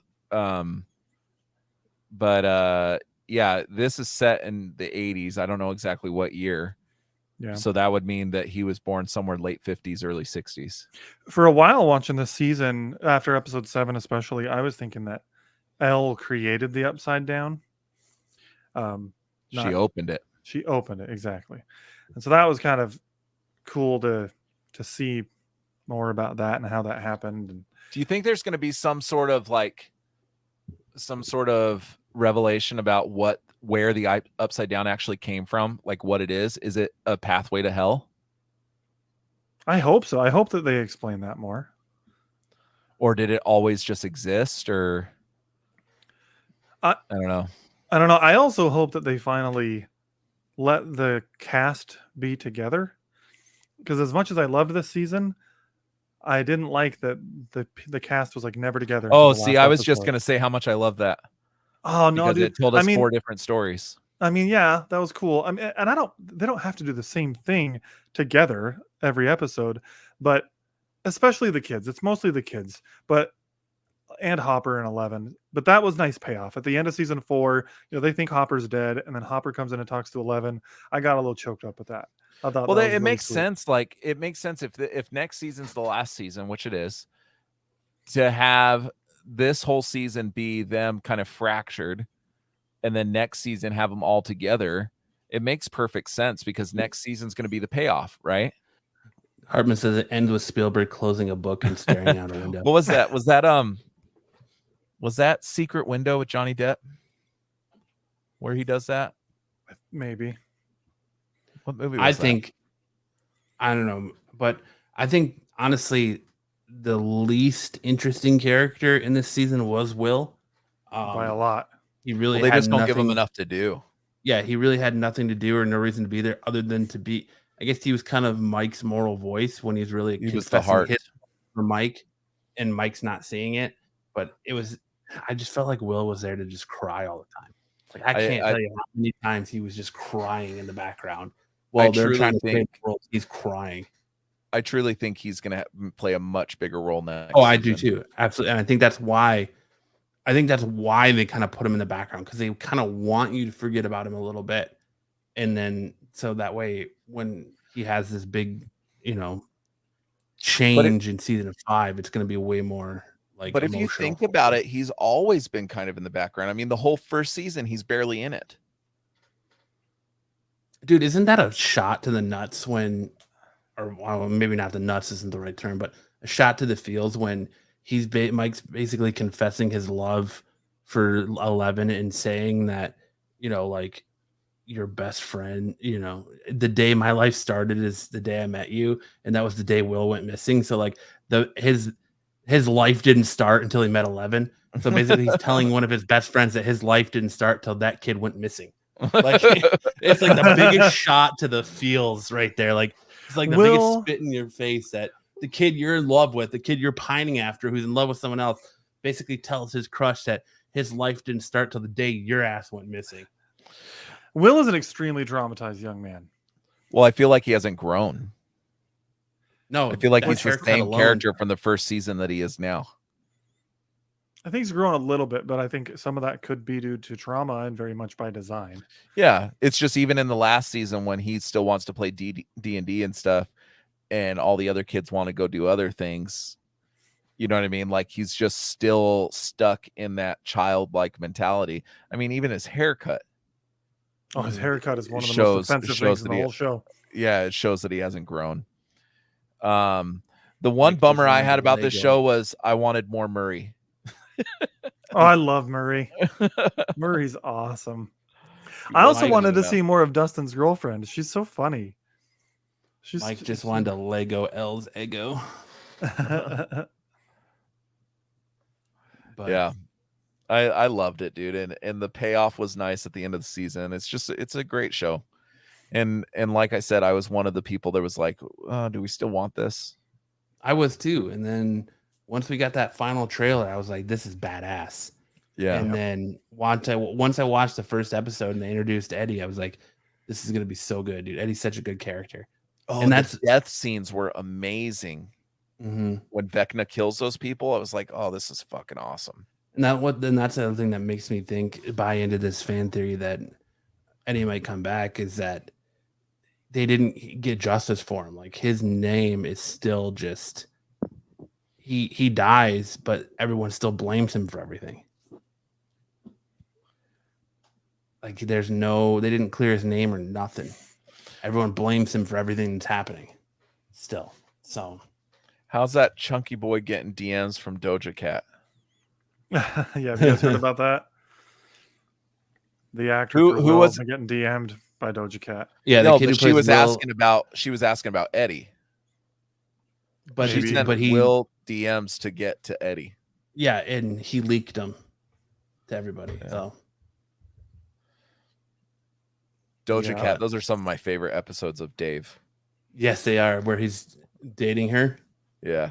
And he's like, Dave's such a great show. Not responding to him, and he's like blowing her up.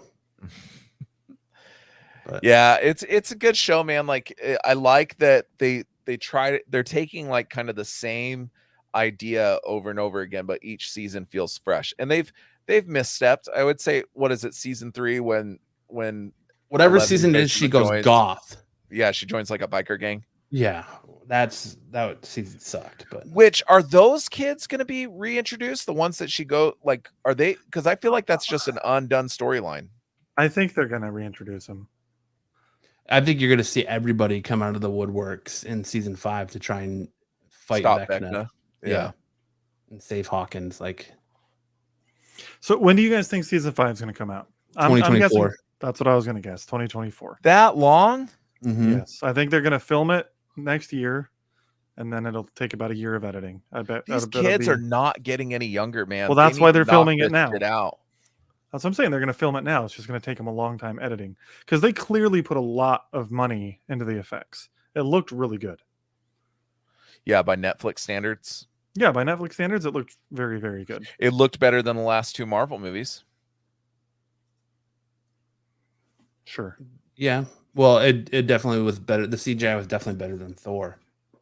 That's for sure. And Doctor Strange was a little better than Thor, but still not that great.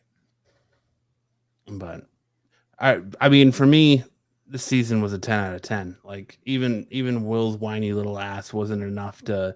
And I don't even care that he's whining because he's struggling with his sexuality. I just care that he was just there. His only aspect was to kind of like confess his love for Mike and then whine about it. Yeah, pine over Mike, basically. Yeah. But yeah, I agree. I agree. What if it's 2 parts again, and the final episodes release on Halloween of 2024? Is that a bad day to release a show? I don't think it would release on Netflix only releases stuff on Fridays. So they released July 4th for season 3. I mean, they released on a holiday that time. That might have been a Friday. I think that fell on a Friday, though.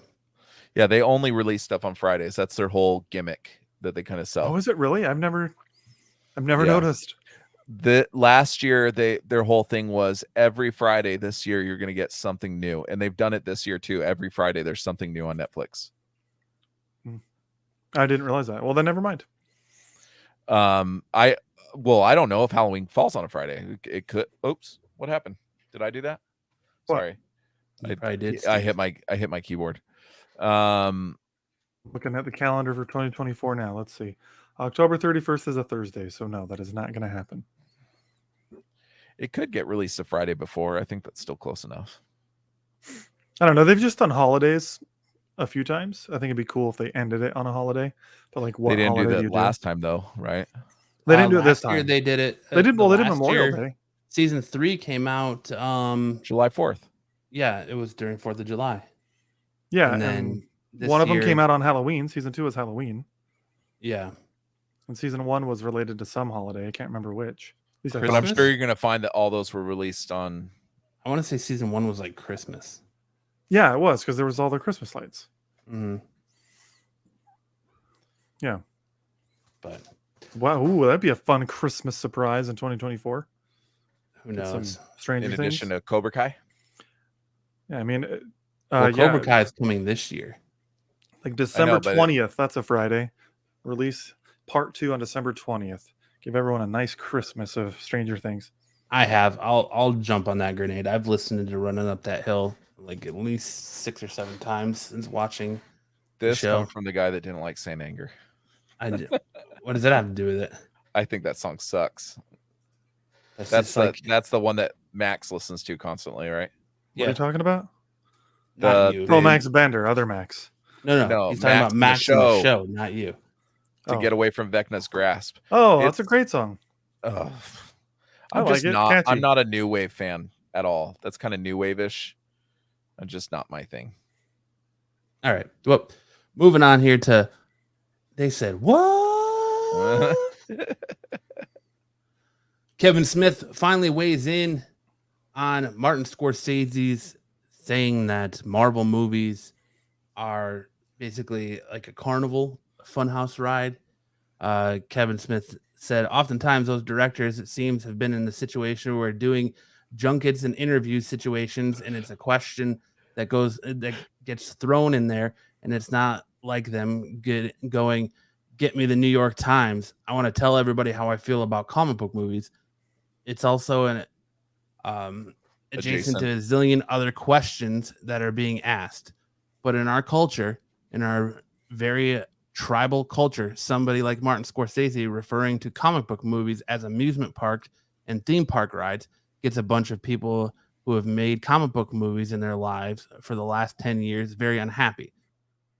Kevin Smith. Yeah, and he equates it to saying, like, you know, as where the shoe's on the other foot, that everybody who's a new up-and-coming director who's born into making superhero movies and grew up with superhero movies is all about making superhero movies. So, well, look at the Russo brothers. I mean, the Russo brothers are fine filmmakers, and they made 3 of the biggest Marvel movies that have come out. Yeah. They made Captain America. No, yeah, they did 4, didn't they? Civil War, 4. If Infinity War, Endgame, no, Winter Soldier, and Civil War. Yeah, exactly. Yeah. So they've done 2 Captain Americas and the 2 Avengers movies, and there's a rumor that they're going to do Secret Wars when that finally drops. I'm trying to figure out Hartman's comment. He brought up Teenage Dirtbag by Wheatus, and I don't know what he's talking about. But I have no idea. Yeah. Sorry, I stepped away to get something to drink. What did you say? Hartman brought up Teenage Dirtbag by Wheatus, and I don't understand what he's talking about. Is it the I'm just a teenage dirtbag baby? Yep. I have that album. Hartman says they will absolutely do Secret Wars.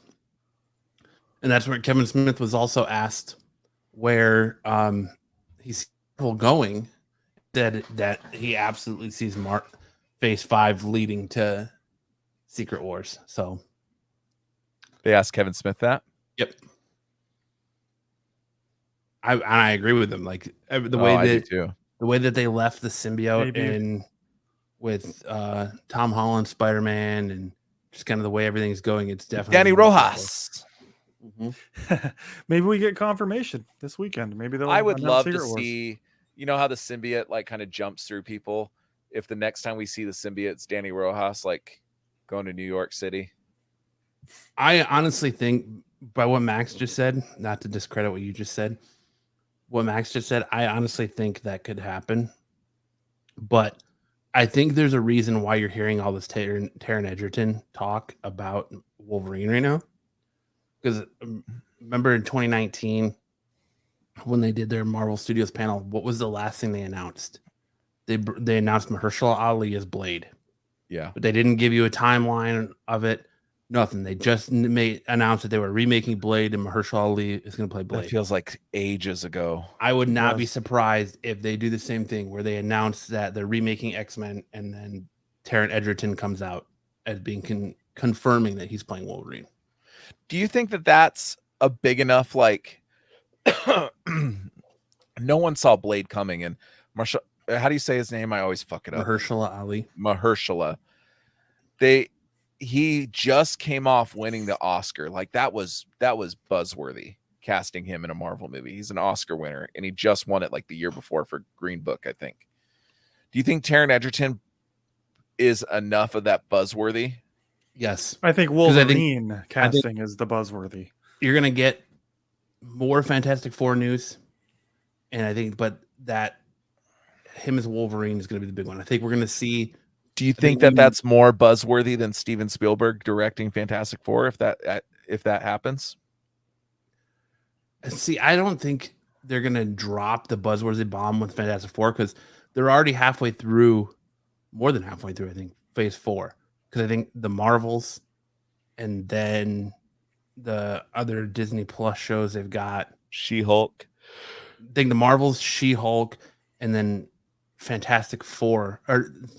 Marvels, She-Hulk, Echo, and I think Fantastic Four rounds out X-Men 97. That's not Phase 4? I think it ties in somehow, but and then Fantastic Four is set to be the final movie to round out Phase 4. Which makes sense. It's called fucking Fantastic Four. It should have been the start of Phase 4. Max Bitter, I don't think the new Clerk is going to suck at all, man. I think it's going to. I really hope not. Clerks 2, I didn't like it. I know Matt did, but I did not like it. How long are the phases usually? So, like, when do you guys think we'll get Fantastic Four? They usually end with an Avengers. Yeah, but I know they said they're not doing Avengers movies anymore. But I think there's going to be. Well, they are doing Avengers movies, just not for a while. Is what he said. Oh, I thought he said they just weren't at all. But okay. No, they're setting up the new Avengers. I think the Avengers are going to be different than everything we've seen, but I think there's going to be some big. There has to be some big crossover to like be a bookend. I think Phase 4 ends 2024. That's what I'm going to say. 2024. I think that seems reasonable. I mean, that's how long Phase 1 was. It would be 4 years, pretty much, for Phase 4. I mean, 2019, I guess, is when it started, but you're not taking in consideration we had 2 years of COVID. Stuff still released. Yeah, but they pushed everything back. Oh, the other one you were thinking of is Black Panther. That's right, Wakanda Forever, yes. But that comes out in November. So then you think 2025, Lance? Is that what you think is more likely? I don't know. I don't know. I don't think one way or the other. I'm just saying that I wonder if our assumption is correct considering we lost 2 years. Well, here's what I see from what I think we're going to see at the Disney panel. I think we're going to see, or not Disney panel, but the Marvel panel at San Diego. We're going to see footage. We're going to get a trailer for Black Panther Wakanda Forever. You're going to probably see some footage maybe from the Marvels.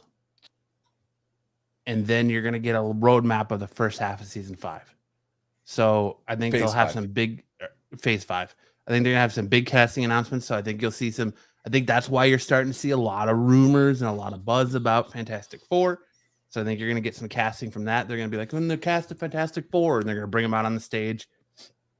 I think you're going to get Taron Egerton introduced as Wolverine.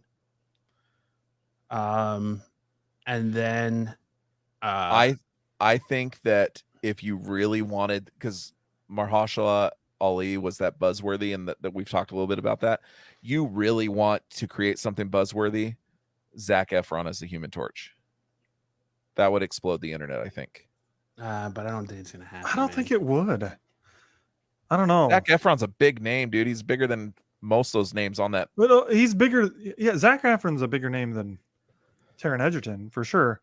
Mm-hmm. I think the character is the bigger news. Human Torch. Maybe I'm wrong. I don't know. Think about Blade. Like Blade, you haven't even seen Blade, Max, the movies with Wesley Snipes.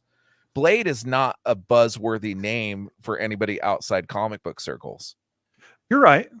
They would rely. Robert Downey Jr. as Iron Man, Ben Affleck as Batman. Like, those are huge. Taron Egerton as Wolverine. Yeah, that's great. But did we all freaking fall over when oh shit. Who was the last big character that we've had introduced? I don't know, but I get your point. I get your like point. Not You're even probably Natalie right. Portman as Lady or as Mighty Thor knocked the internet over, I don't think. You play dodgeball, Max? Yeah, man, I went on Wednesday. Nice. I went on Wednesday and then I watched the replay, and I'm thinking of going again this following Wednesday. I'm gonna Wait a wear minute. clothes that actually fit me Wait a minute. because the clothes You I was went for wearing. dodgeball, Yeah, and you had time to watch the replay, but have you yet to watch Better Call Saul? I watched I skimmed through the replay and then I saw myself in the I'm video just saying and I was priorities, like, buddy. frick, I look like a fat tub of lard, even though I've lost 50 pounds in the last year. So I'm putting on clothes that fit me next time so that I can look better in the replay.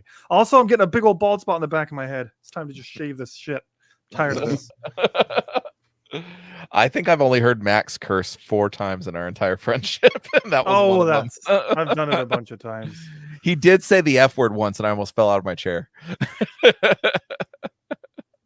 Dodgeball was fun, man. I had a blast, by the way. I think So, good Tyler job. goes all the time. Good job, Sam. for putting Zaggy's that right. together. Announcing X-Men will blow loads. I do think I agree.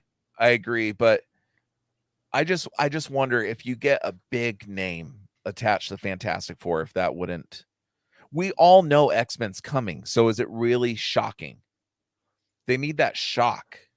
Mahershala Ali was shock. No one saw it coming. But the thing with the X-Men, dude, is it's the movie people are clamoring for. Like you're getting it everywhere. And I'm not disagreeing with you. They're dropping the hints in Miss Marvel.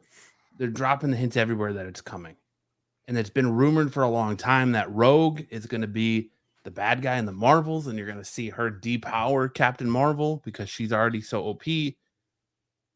And I think you're going to get that. They're going to introduce the mutants individually and not as a team to start off with. So I wouldn't be surprised if they came out and they announced that the minute you hear that and it pops up on the screen, like they're doing a whole X-Men 97 panel.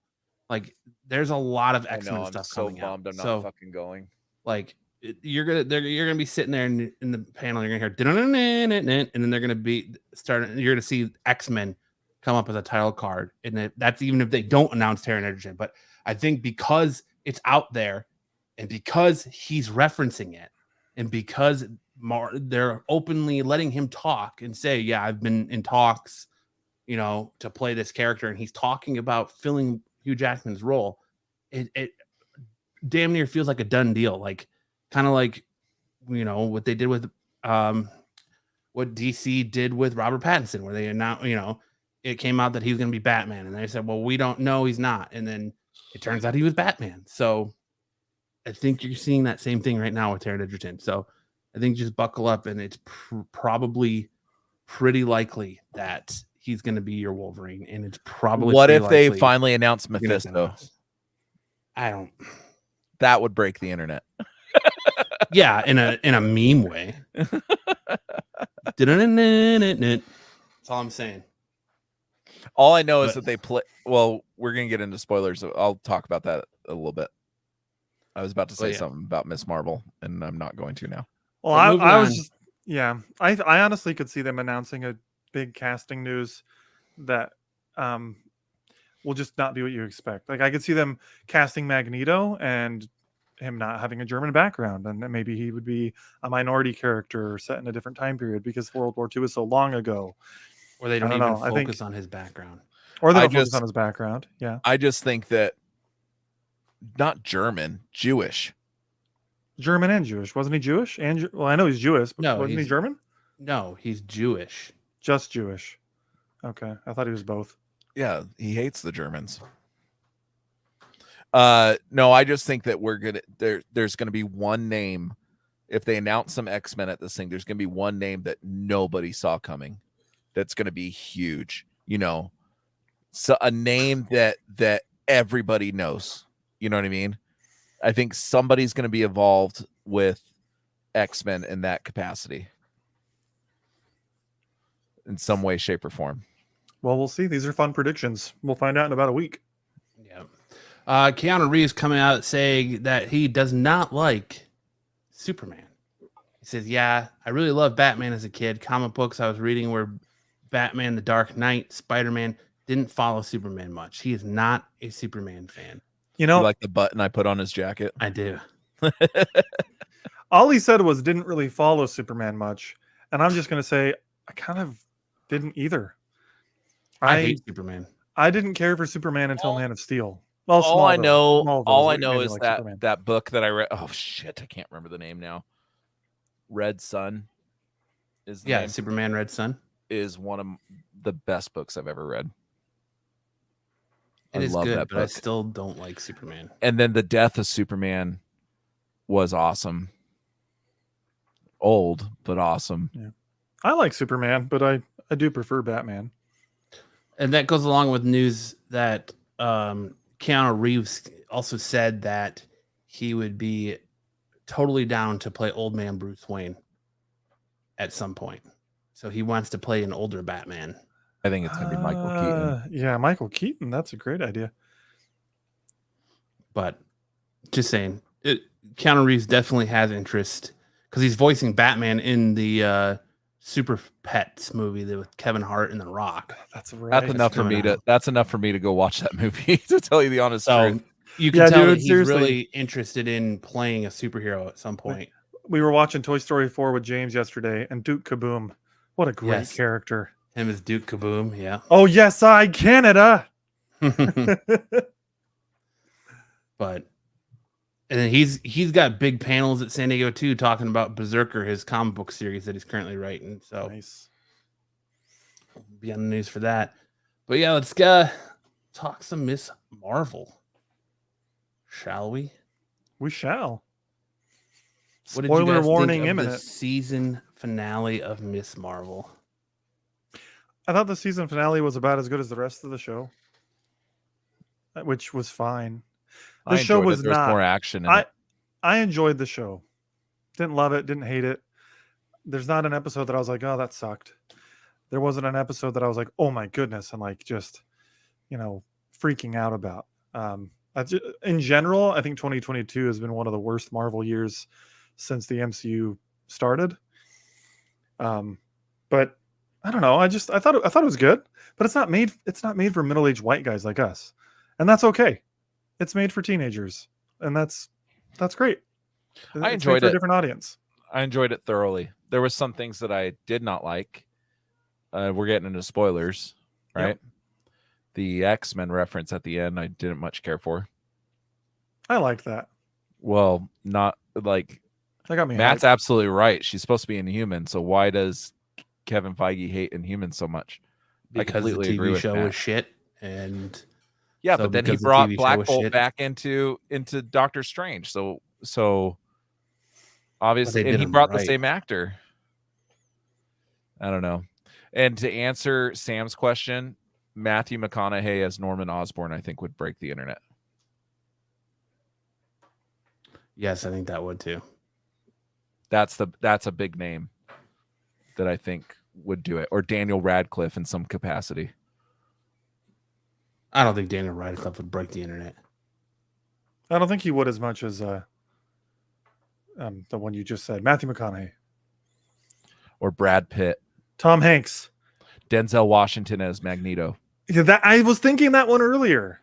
Denzel as Magneto. I don't know if that's a good casting. I love Denzel though. Yeah. Yeah. I was fine with them changing. Like, she kind of has the same power set to the most part, but it's done differently. I mean, she still does like embiggen and stuff. I like it. I think the reason that I totally get the reason why they did that is that it's too close to Reed Richards. You don't want two characters that pretty much have the same power set. Yeah, I just think I don't really like the effects on it. Maybe I think the power set is because she's in the movie she's going to be in the movie The Marvels with Captain Marvel. So cosmic. Yeah, it's to stay in that cosmic realm because you've got Captain Marvel and then you've got Spectre and then now you're going to have Miss Marvel. So it's to go along that line of the Marvels. I completely agree. I'm fine with the power set. I loved the Embiggen scene at the end. I thought that was awesome. But yeah, my one thing was I didn't particularly care for changing her backstory from Inhuman to mutant. Well, I mean, the co-creator came out and said that his intention was always for her to be a mutant, but it's easy to say that now when the internet is so divided on it. But yeah, I think I don't know. Like, I thought it was cheesy to be like some kind of mutation, and then you get. It felt very shoehorned.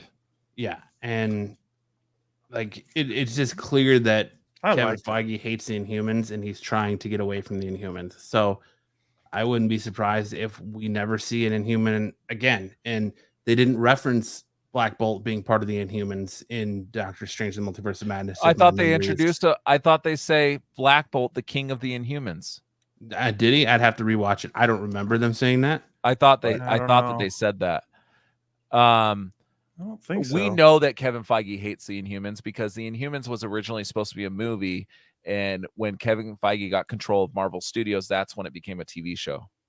Because the guy that I can't remember, Ike Perlmutter or whatever his name is, he loved the Inhumans, so it became a TV show. But Kevin Feige scrapped it. Remember, it was announced and everything. Yeah, I remember. Mm-hmm. Yeah, because Vin Diesel. It was talked about that Vin Diesel was going to play Black Bolt. Mm-hmm. That's right. He was tied to it, and then it never happened. Yeah, I do got to say one thing about this show. I love this girl. I think she's perfect in the casting. It's her first acting role ever. I think she did a fantastic job with what she was given. It's definitely a show not meant for our demographic. But I did get strong coming of age vibe like Spider-Man. They call him the Inhuman King in Doctor Strange.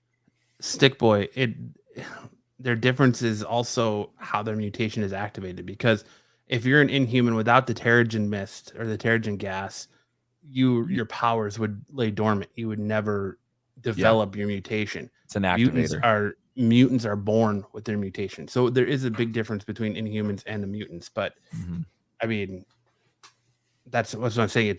It's so watered down that for mainstream people, this is just comic book nerds and people who are in the know about the character making a big deal out of this. Like, Jane over here, who's never seen or read a comic book before, wouldn't know the difference. So it doesn't really matter in that aspect. Well, I would consider myself Jane? one of those. I just said Jane, yeah. I would consider myself one of those like mainstream types. Like, I haven't read a ton of comics. Now, I am familiar with the Inhumans. I know that they come from the Terrigen Mist and stuff, but I'm way more familiar with mutants. And yeah, so I'm in that camp of I don't mind the change because I don't care, and I'm more excited to see mutants.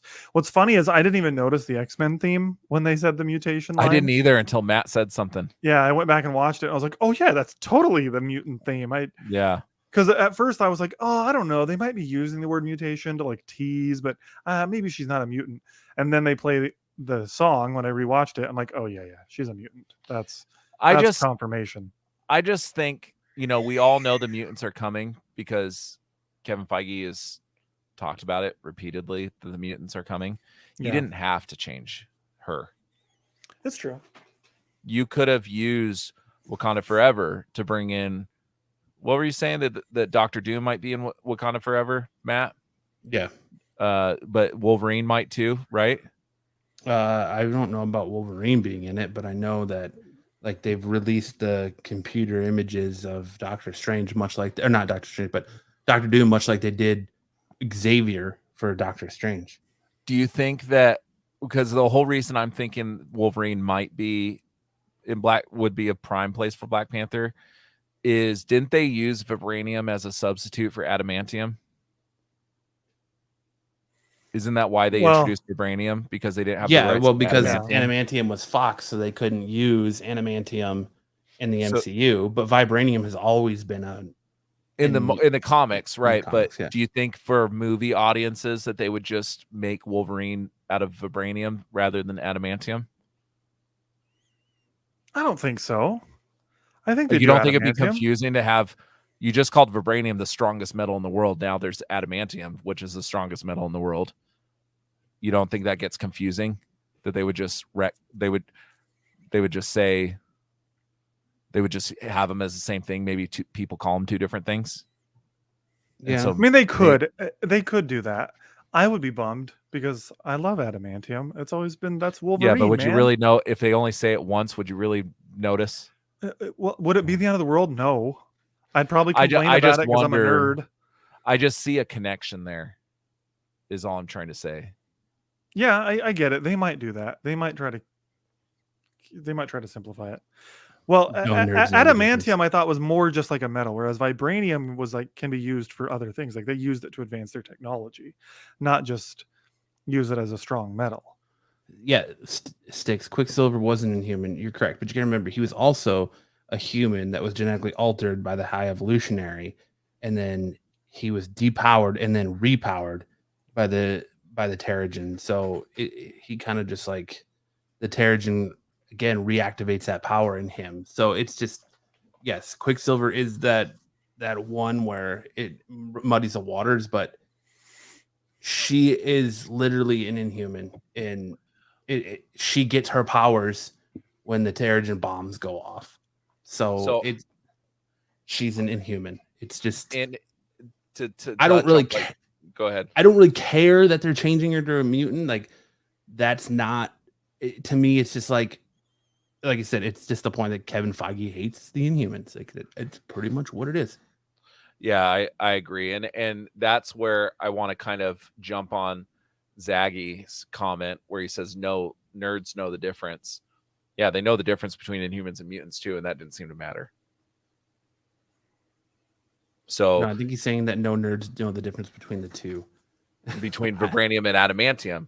But yes. What would stop Kevin Feige from saying vibranium is adamantium in the MCU?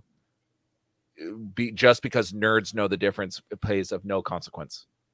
Well, vibranium is the strongest metal in the world. Vibranium is stronger than adamantium, I believe, if my comic book knowledge is correct. Yeah, so say that that's how the movie ends, is somebody coming to Wakanda to get vibranium to create Wolverine. But I don't think they're gonna bring, and they own the rights to it now, so they're gonna bring adamantium back up, and adamantium is gonna come back up. And I just wonder if that would create confusion among layman viewers. Like Captain America's shield originally is made up of adamantium and vibranium. It's made up of both. I think, I could see a world now. I think they're going to bring in adamantium, and I think that Wolverine is going to slice Captain America's shield in half. I think that could happen. I don't think so, because Captain America is pretty much done, unless you're talking about Sam Wilson. I'm talking about Sam Wilson as Captain America. I don't think he's done. I think they're going to keep him around. Sam Wilson. No, they're making a Sam Wilson Cap 4 movie. Yeah, but I'm just saying, like, that's what I was referring to. I was referring to him as Captain America. Okay, so now Zaggy's confusing me. Is he saying? I don't understand what he's saying. Can someone help me out? He's saying that they don't care about vibranium and adamantium. They don't care about the metals. They just want content. And he said there's 4 types of metals in comics, but no one really cares what it is.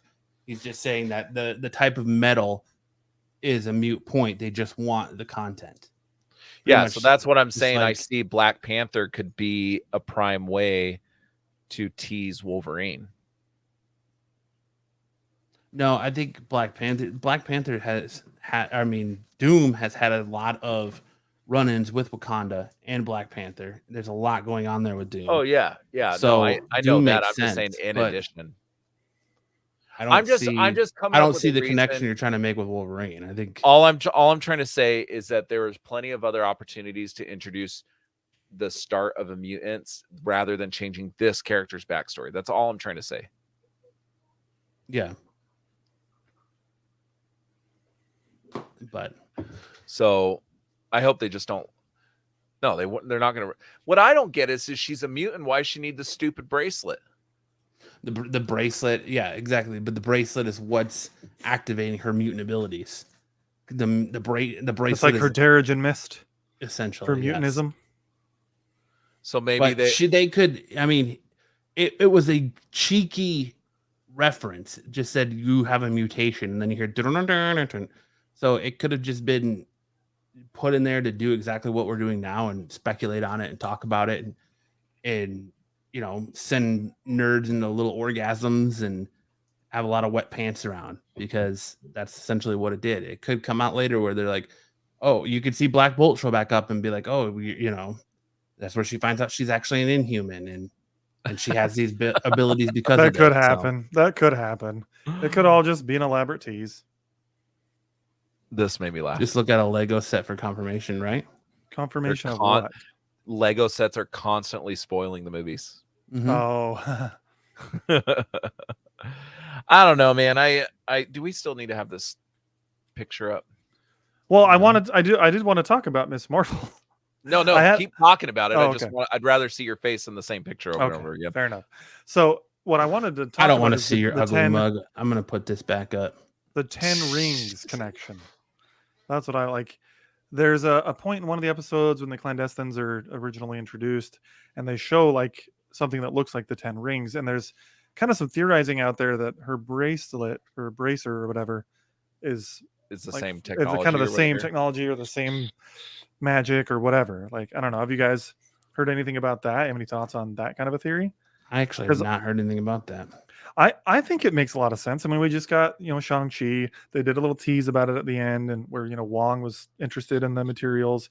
Captain Marvel was investigating the materials. And then boom, we get that cut scene or the end credit scene where Captain Marvel shows up. Like, I think there might be some degree of them being related.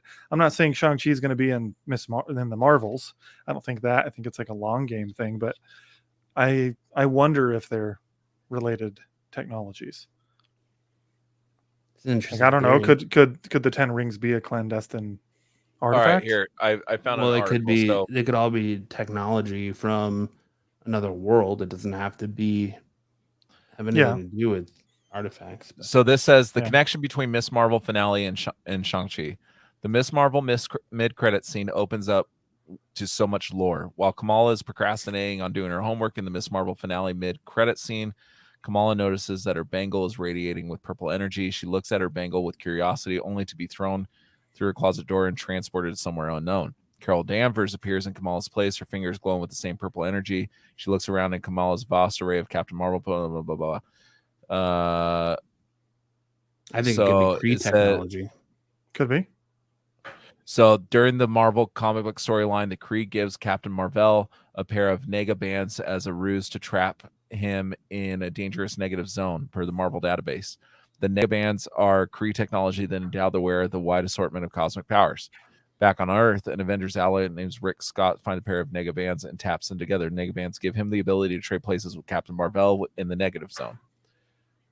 But I don't see. Oh, here we go. Unless we forget, during a flashback scene in Miss Marvel episode 3, Aisha and her fellow clandestines were seen in a temple in India, standing in front of a floor emblazoned with symbols that resembled. That's what I was talking about. Yes. Aisha also discovers one of the bangles on a severed blue arm, presumably belonging to one of the Kree people. Every connection seems to be building up to the Marvels, which is. And I bet you it leads into the Marvels, and then the Marvels leads into Secret Wars. Secret Wars is the other one I forgot about. Yeah, the TV show with Samuel Jackson. Yeah. I'm looking forward to that one. Yeah. Anything with Samuel L. Jackson I'm looking forward to. Yeah, put that on the mature version of Disney Plus so we can get him saying mother trucker. We need that. Why are you editing yourself? You just said earlier I don't swear very often. Are we on Disney Plus? You just said a little while ago I don't swear very often. It's true. I don't. I know. That's why. I'm just giving you shit. You can say it. Me looking at his back wall there with the Star Wars and some Spider-Man or Captain America. It definitely looks like the mouse runs that house. The mouse run what? Max's house. You're asking for on Disney Plus. He's got Boba Fett, Darth Vader, Captain America back there.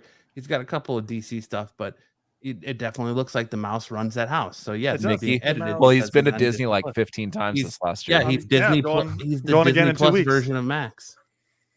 Yeah, man. Disney's where it's at. I'm a Disney nerd, man. Yeah, I It care less. says, Stickboy says, in the end credit scene of Shang-Chi, Danvers says she's never seen anything like them. That would mean that they're not Kree or Skrull since they were at war. She would know their technology. That's a good point. Was she in Shang-Chi? I don't even remember that. Yeah, she was in the end. Yeah, credits. she was one of the ones talking with Bruce Banner. I'd say I don't even remember that. She looked awesome, by the way, in this Miss Marvel scene. At least I. Oh, thought so. her hair That was looks the so best much she better. looked. Her hair looked really good. Her costume looked you know- good. Do you know that her hair was identical to?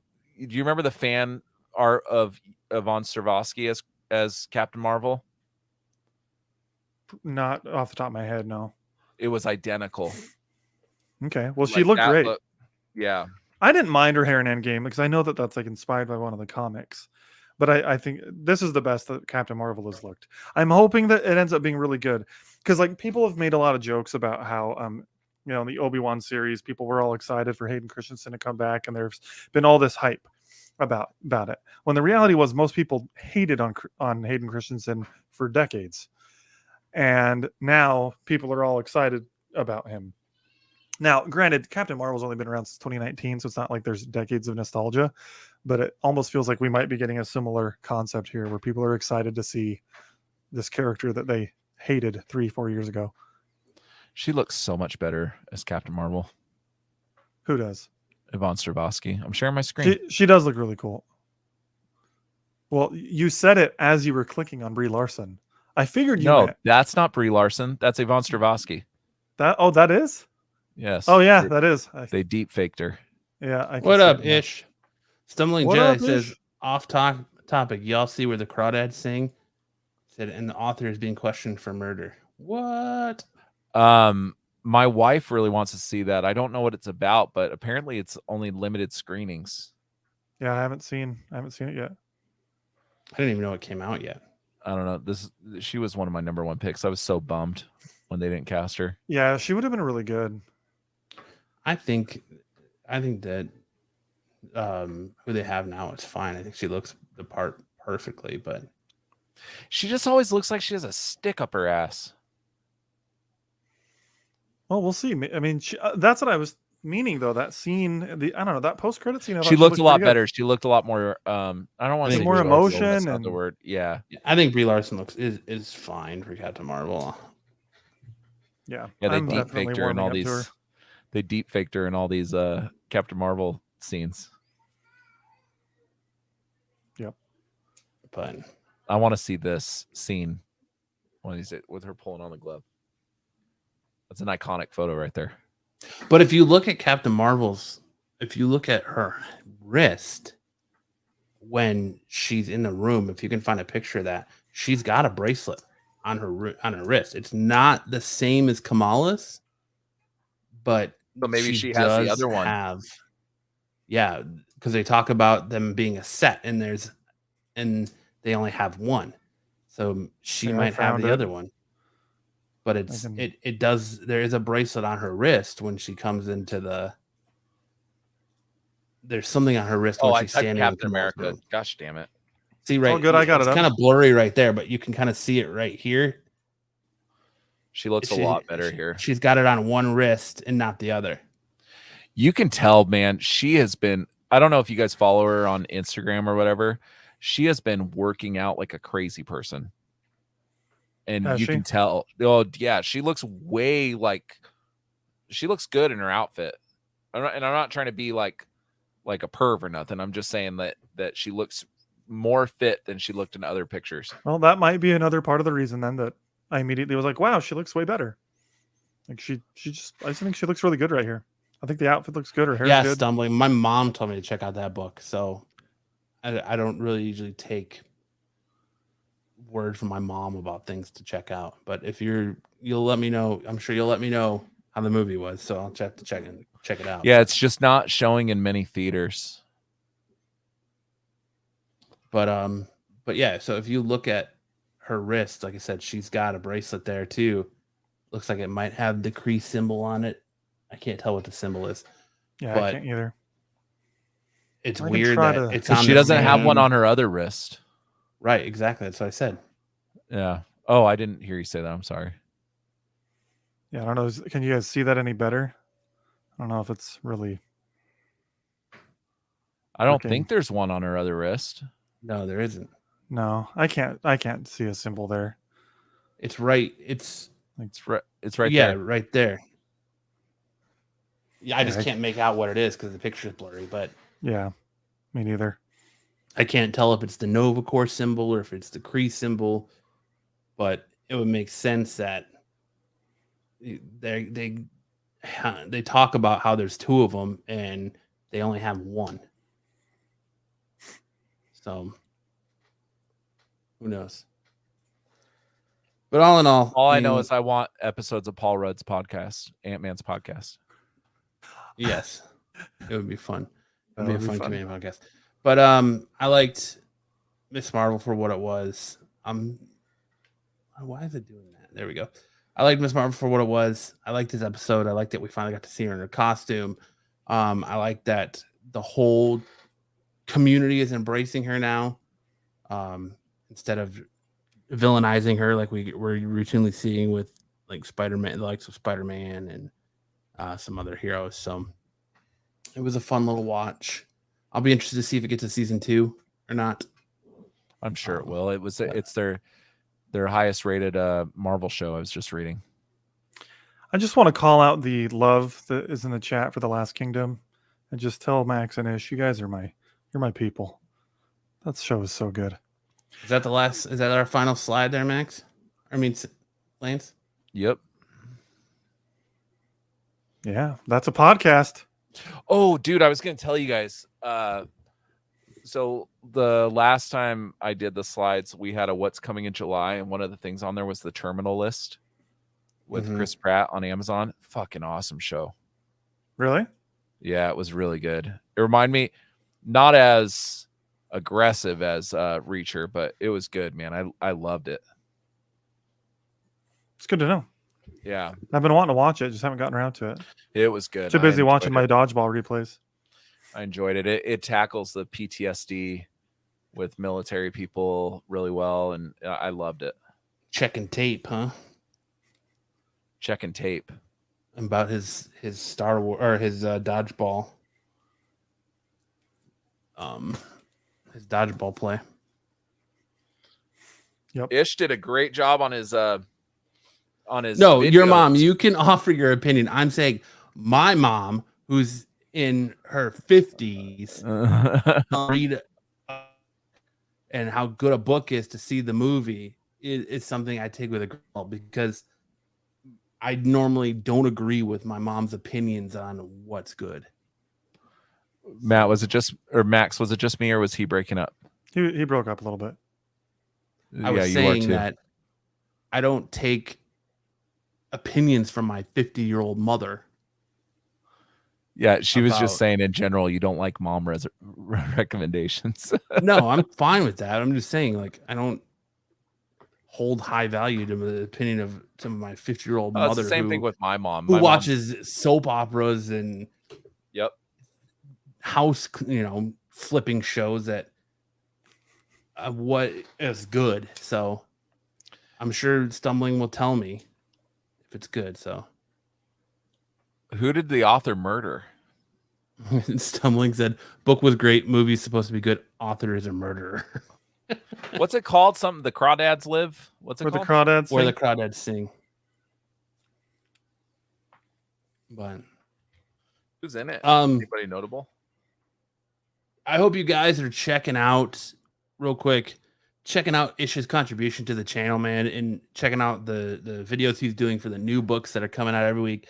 This week, the man dropped 3 videos, your DC new releases, your Marvel new releases, and then your independents like Image, Dark Horse new releases. Out of the shops this week, some recommendations. Ish talks about it in his stream, but Daredevil #1, Chip Zdarsky, the relaunch, was a very good read. Recommend it highly. If you want to be on that spec train, not that it's probably going to matter, but Spider-Man 2099 Exodus Ish mentions each issue has a first appearance of a new character. This week we get the first appearance. I believe it's the first appearance of Hawkeye 2099, but I know for a fact it's the first appearance of Black Widow 2099. So you can pick that up if you want to do some first appearance hunting. Also, we have the very first issue of The Mandalorian. It's the retelling of the first season in comic book form. It is the official first appearance of Mando and Grogu in comic book form. I don't care what anybody says. This is their first appearance in comic books. So go check that out at your local shop if you need a little bit more Mandalorian in your life and you want a retelling of Mando. And then also you got Power Rangers from Boom this week. That if you're a Power Rangers fan, it is the introduction to a new Ranger. So those are big books good books this week. Check those out.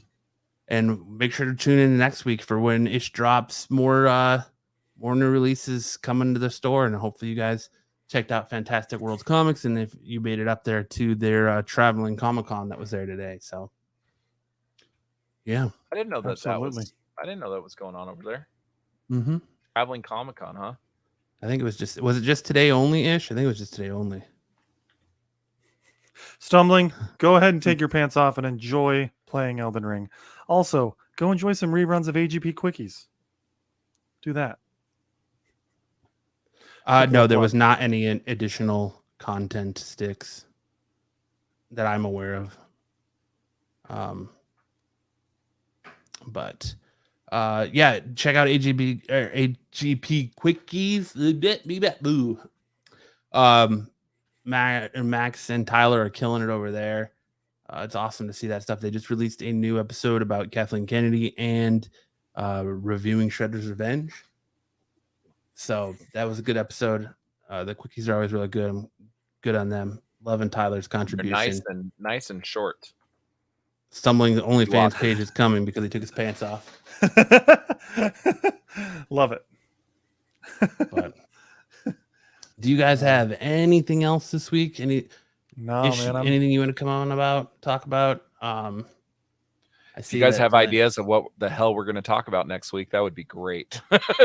Dude, there's going to be plenty of news. Yeah, dude. We will figure it out. News. I guess we're not doing any reviews. Yeah, I guess you're right. We're not going to be doing any reviews. I take it then. Yeah.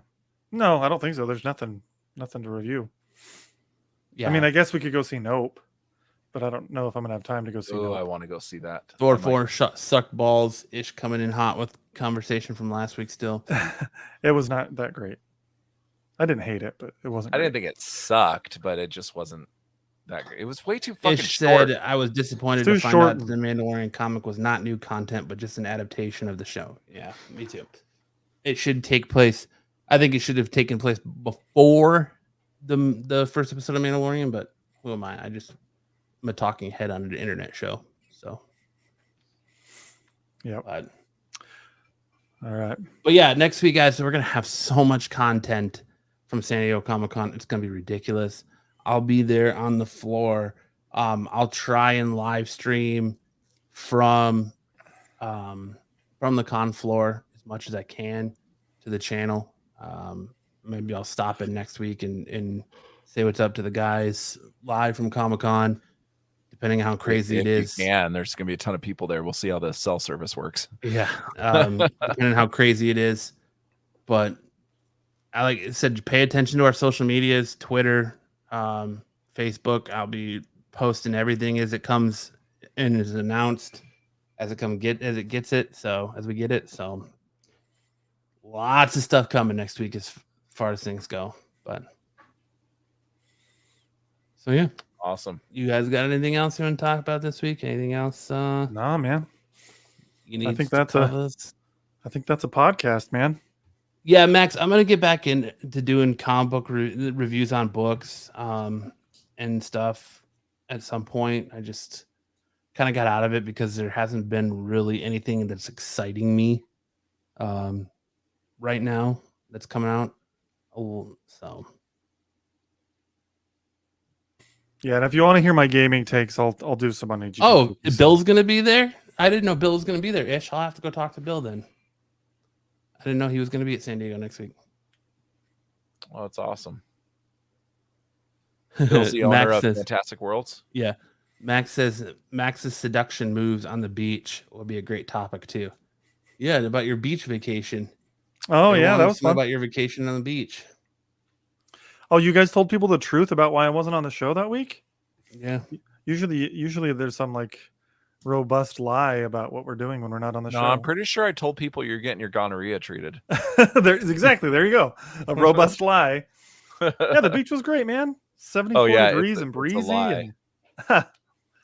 Yeah, beach trip was nice. I'll have to go say what's up to him Ish. Yeah, enjoy that weather next week, Matt. 110 degrees here. San Diego is going to be gorgeous. Oh, I'm hoping so. Dude, I know you're going to be in a sweaty convention center, but enjoy some time. But the last year I went full, like the last one in 2019, I just went for a day. But the one in 2018, it was full on humidity. So I'm hoping that's not the case. I'm hoping it's nice and cool. I hope so. San Diego's beautiful, man.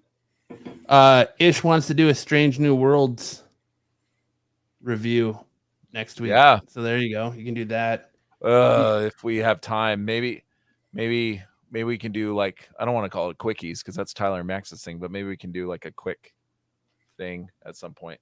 I really think Comic-Con's going to take a lot of time, but I do want to talk about that show.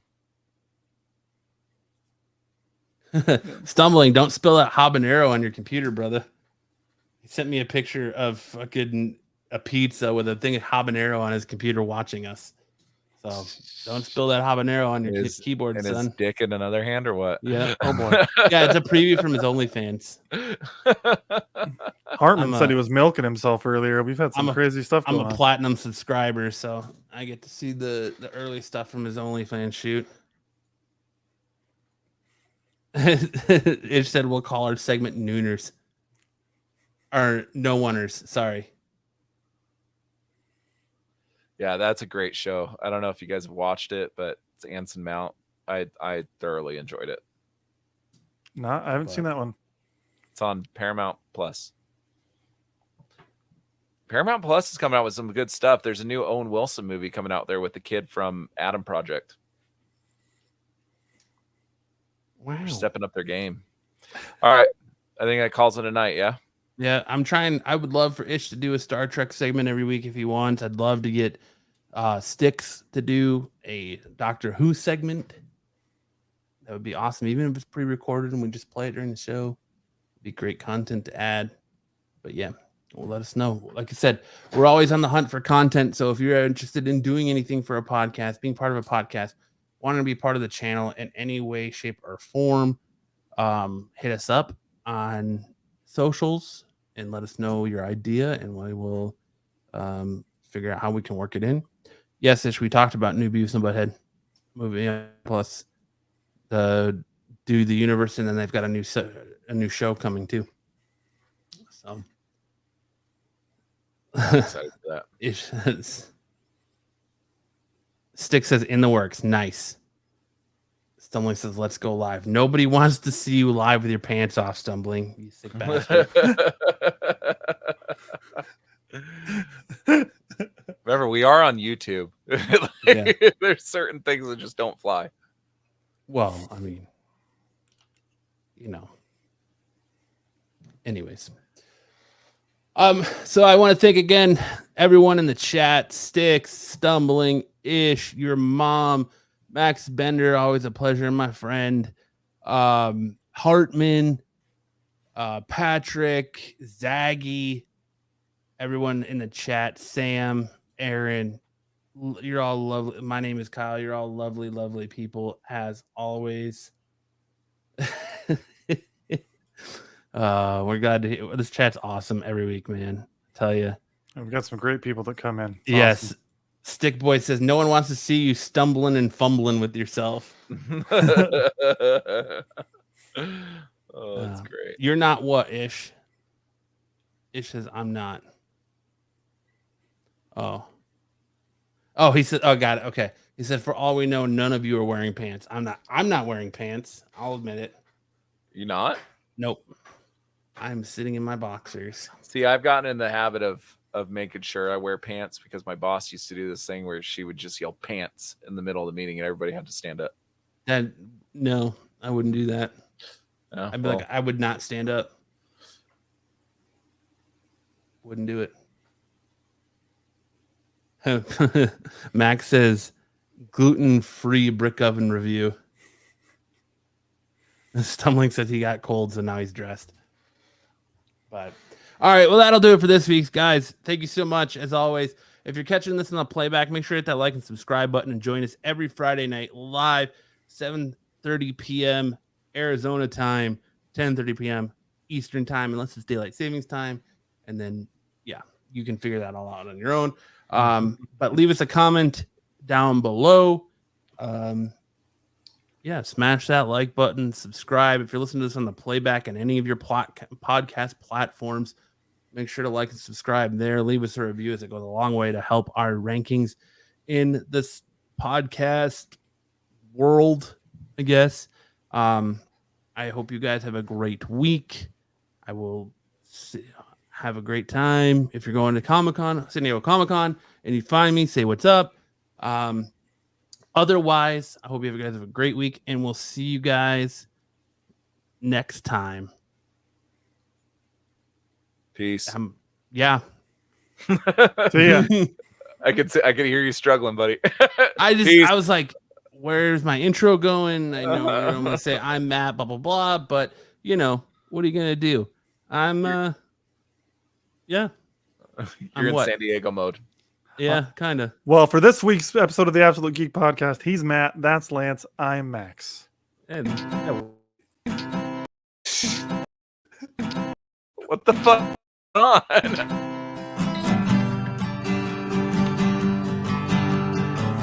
All you freaks and geeks. Hold on. I had to stop it because we have breaking news. We have breaking news just now into the Absolute Geek News Center. Max Bender wears his thongs backwards. Oh my goodness.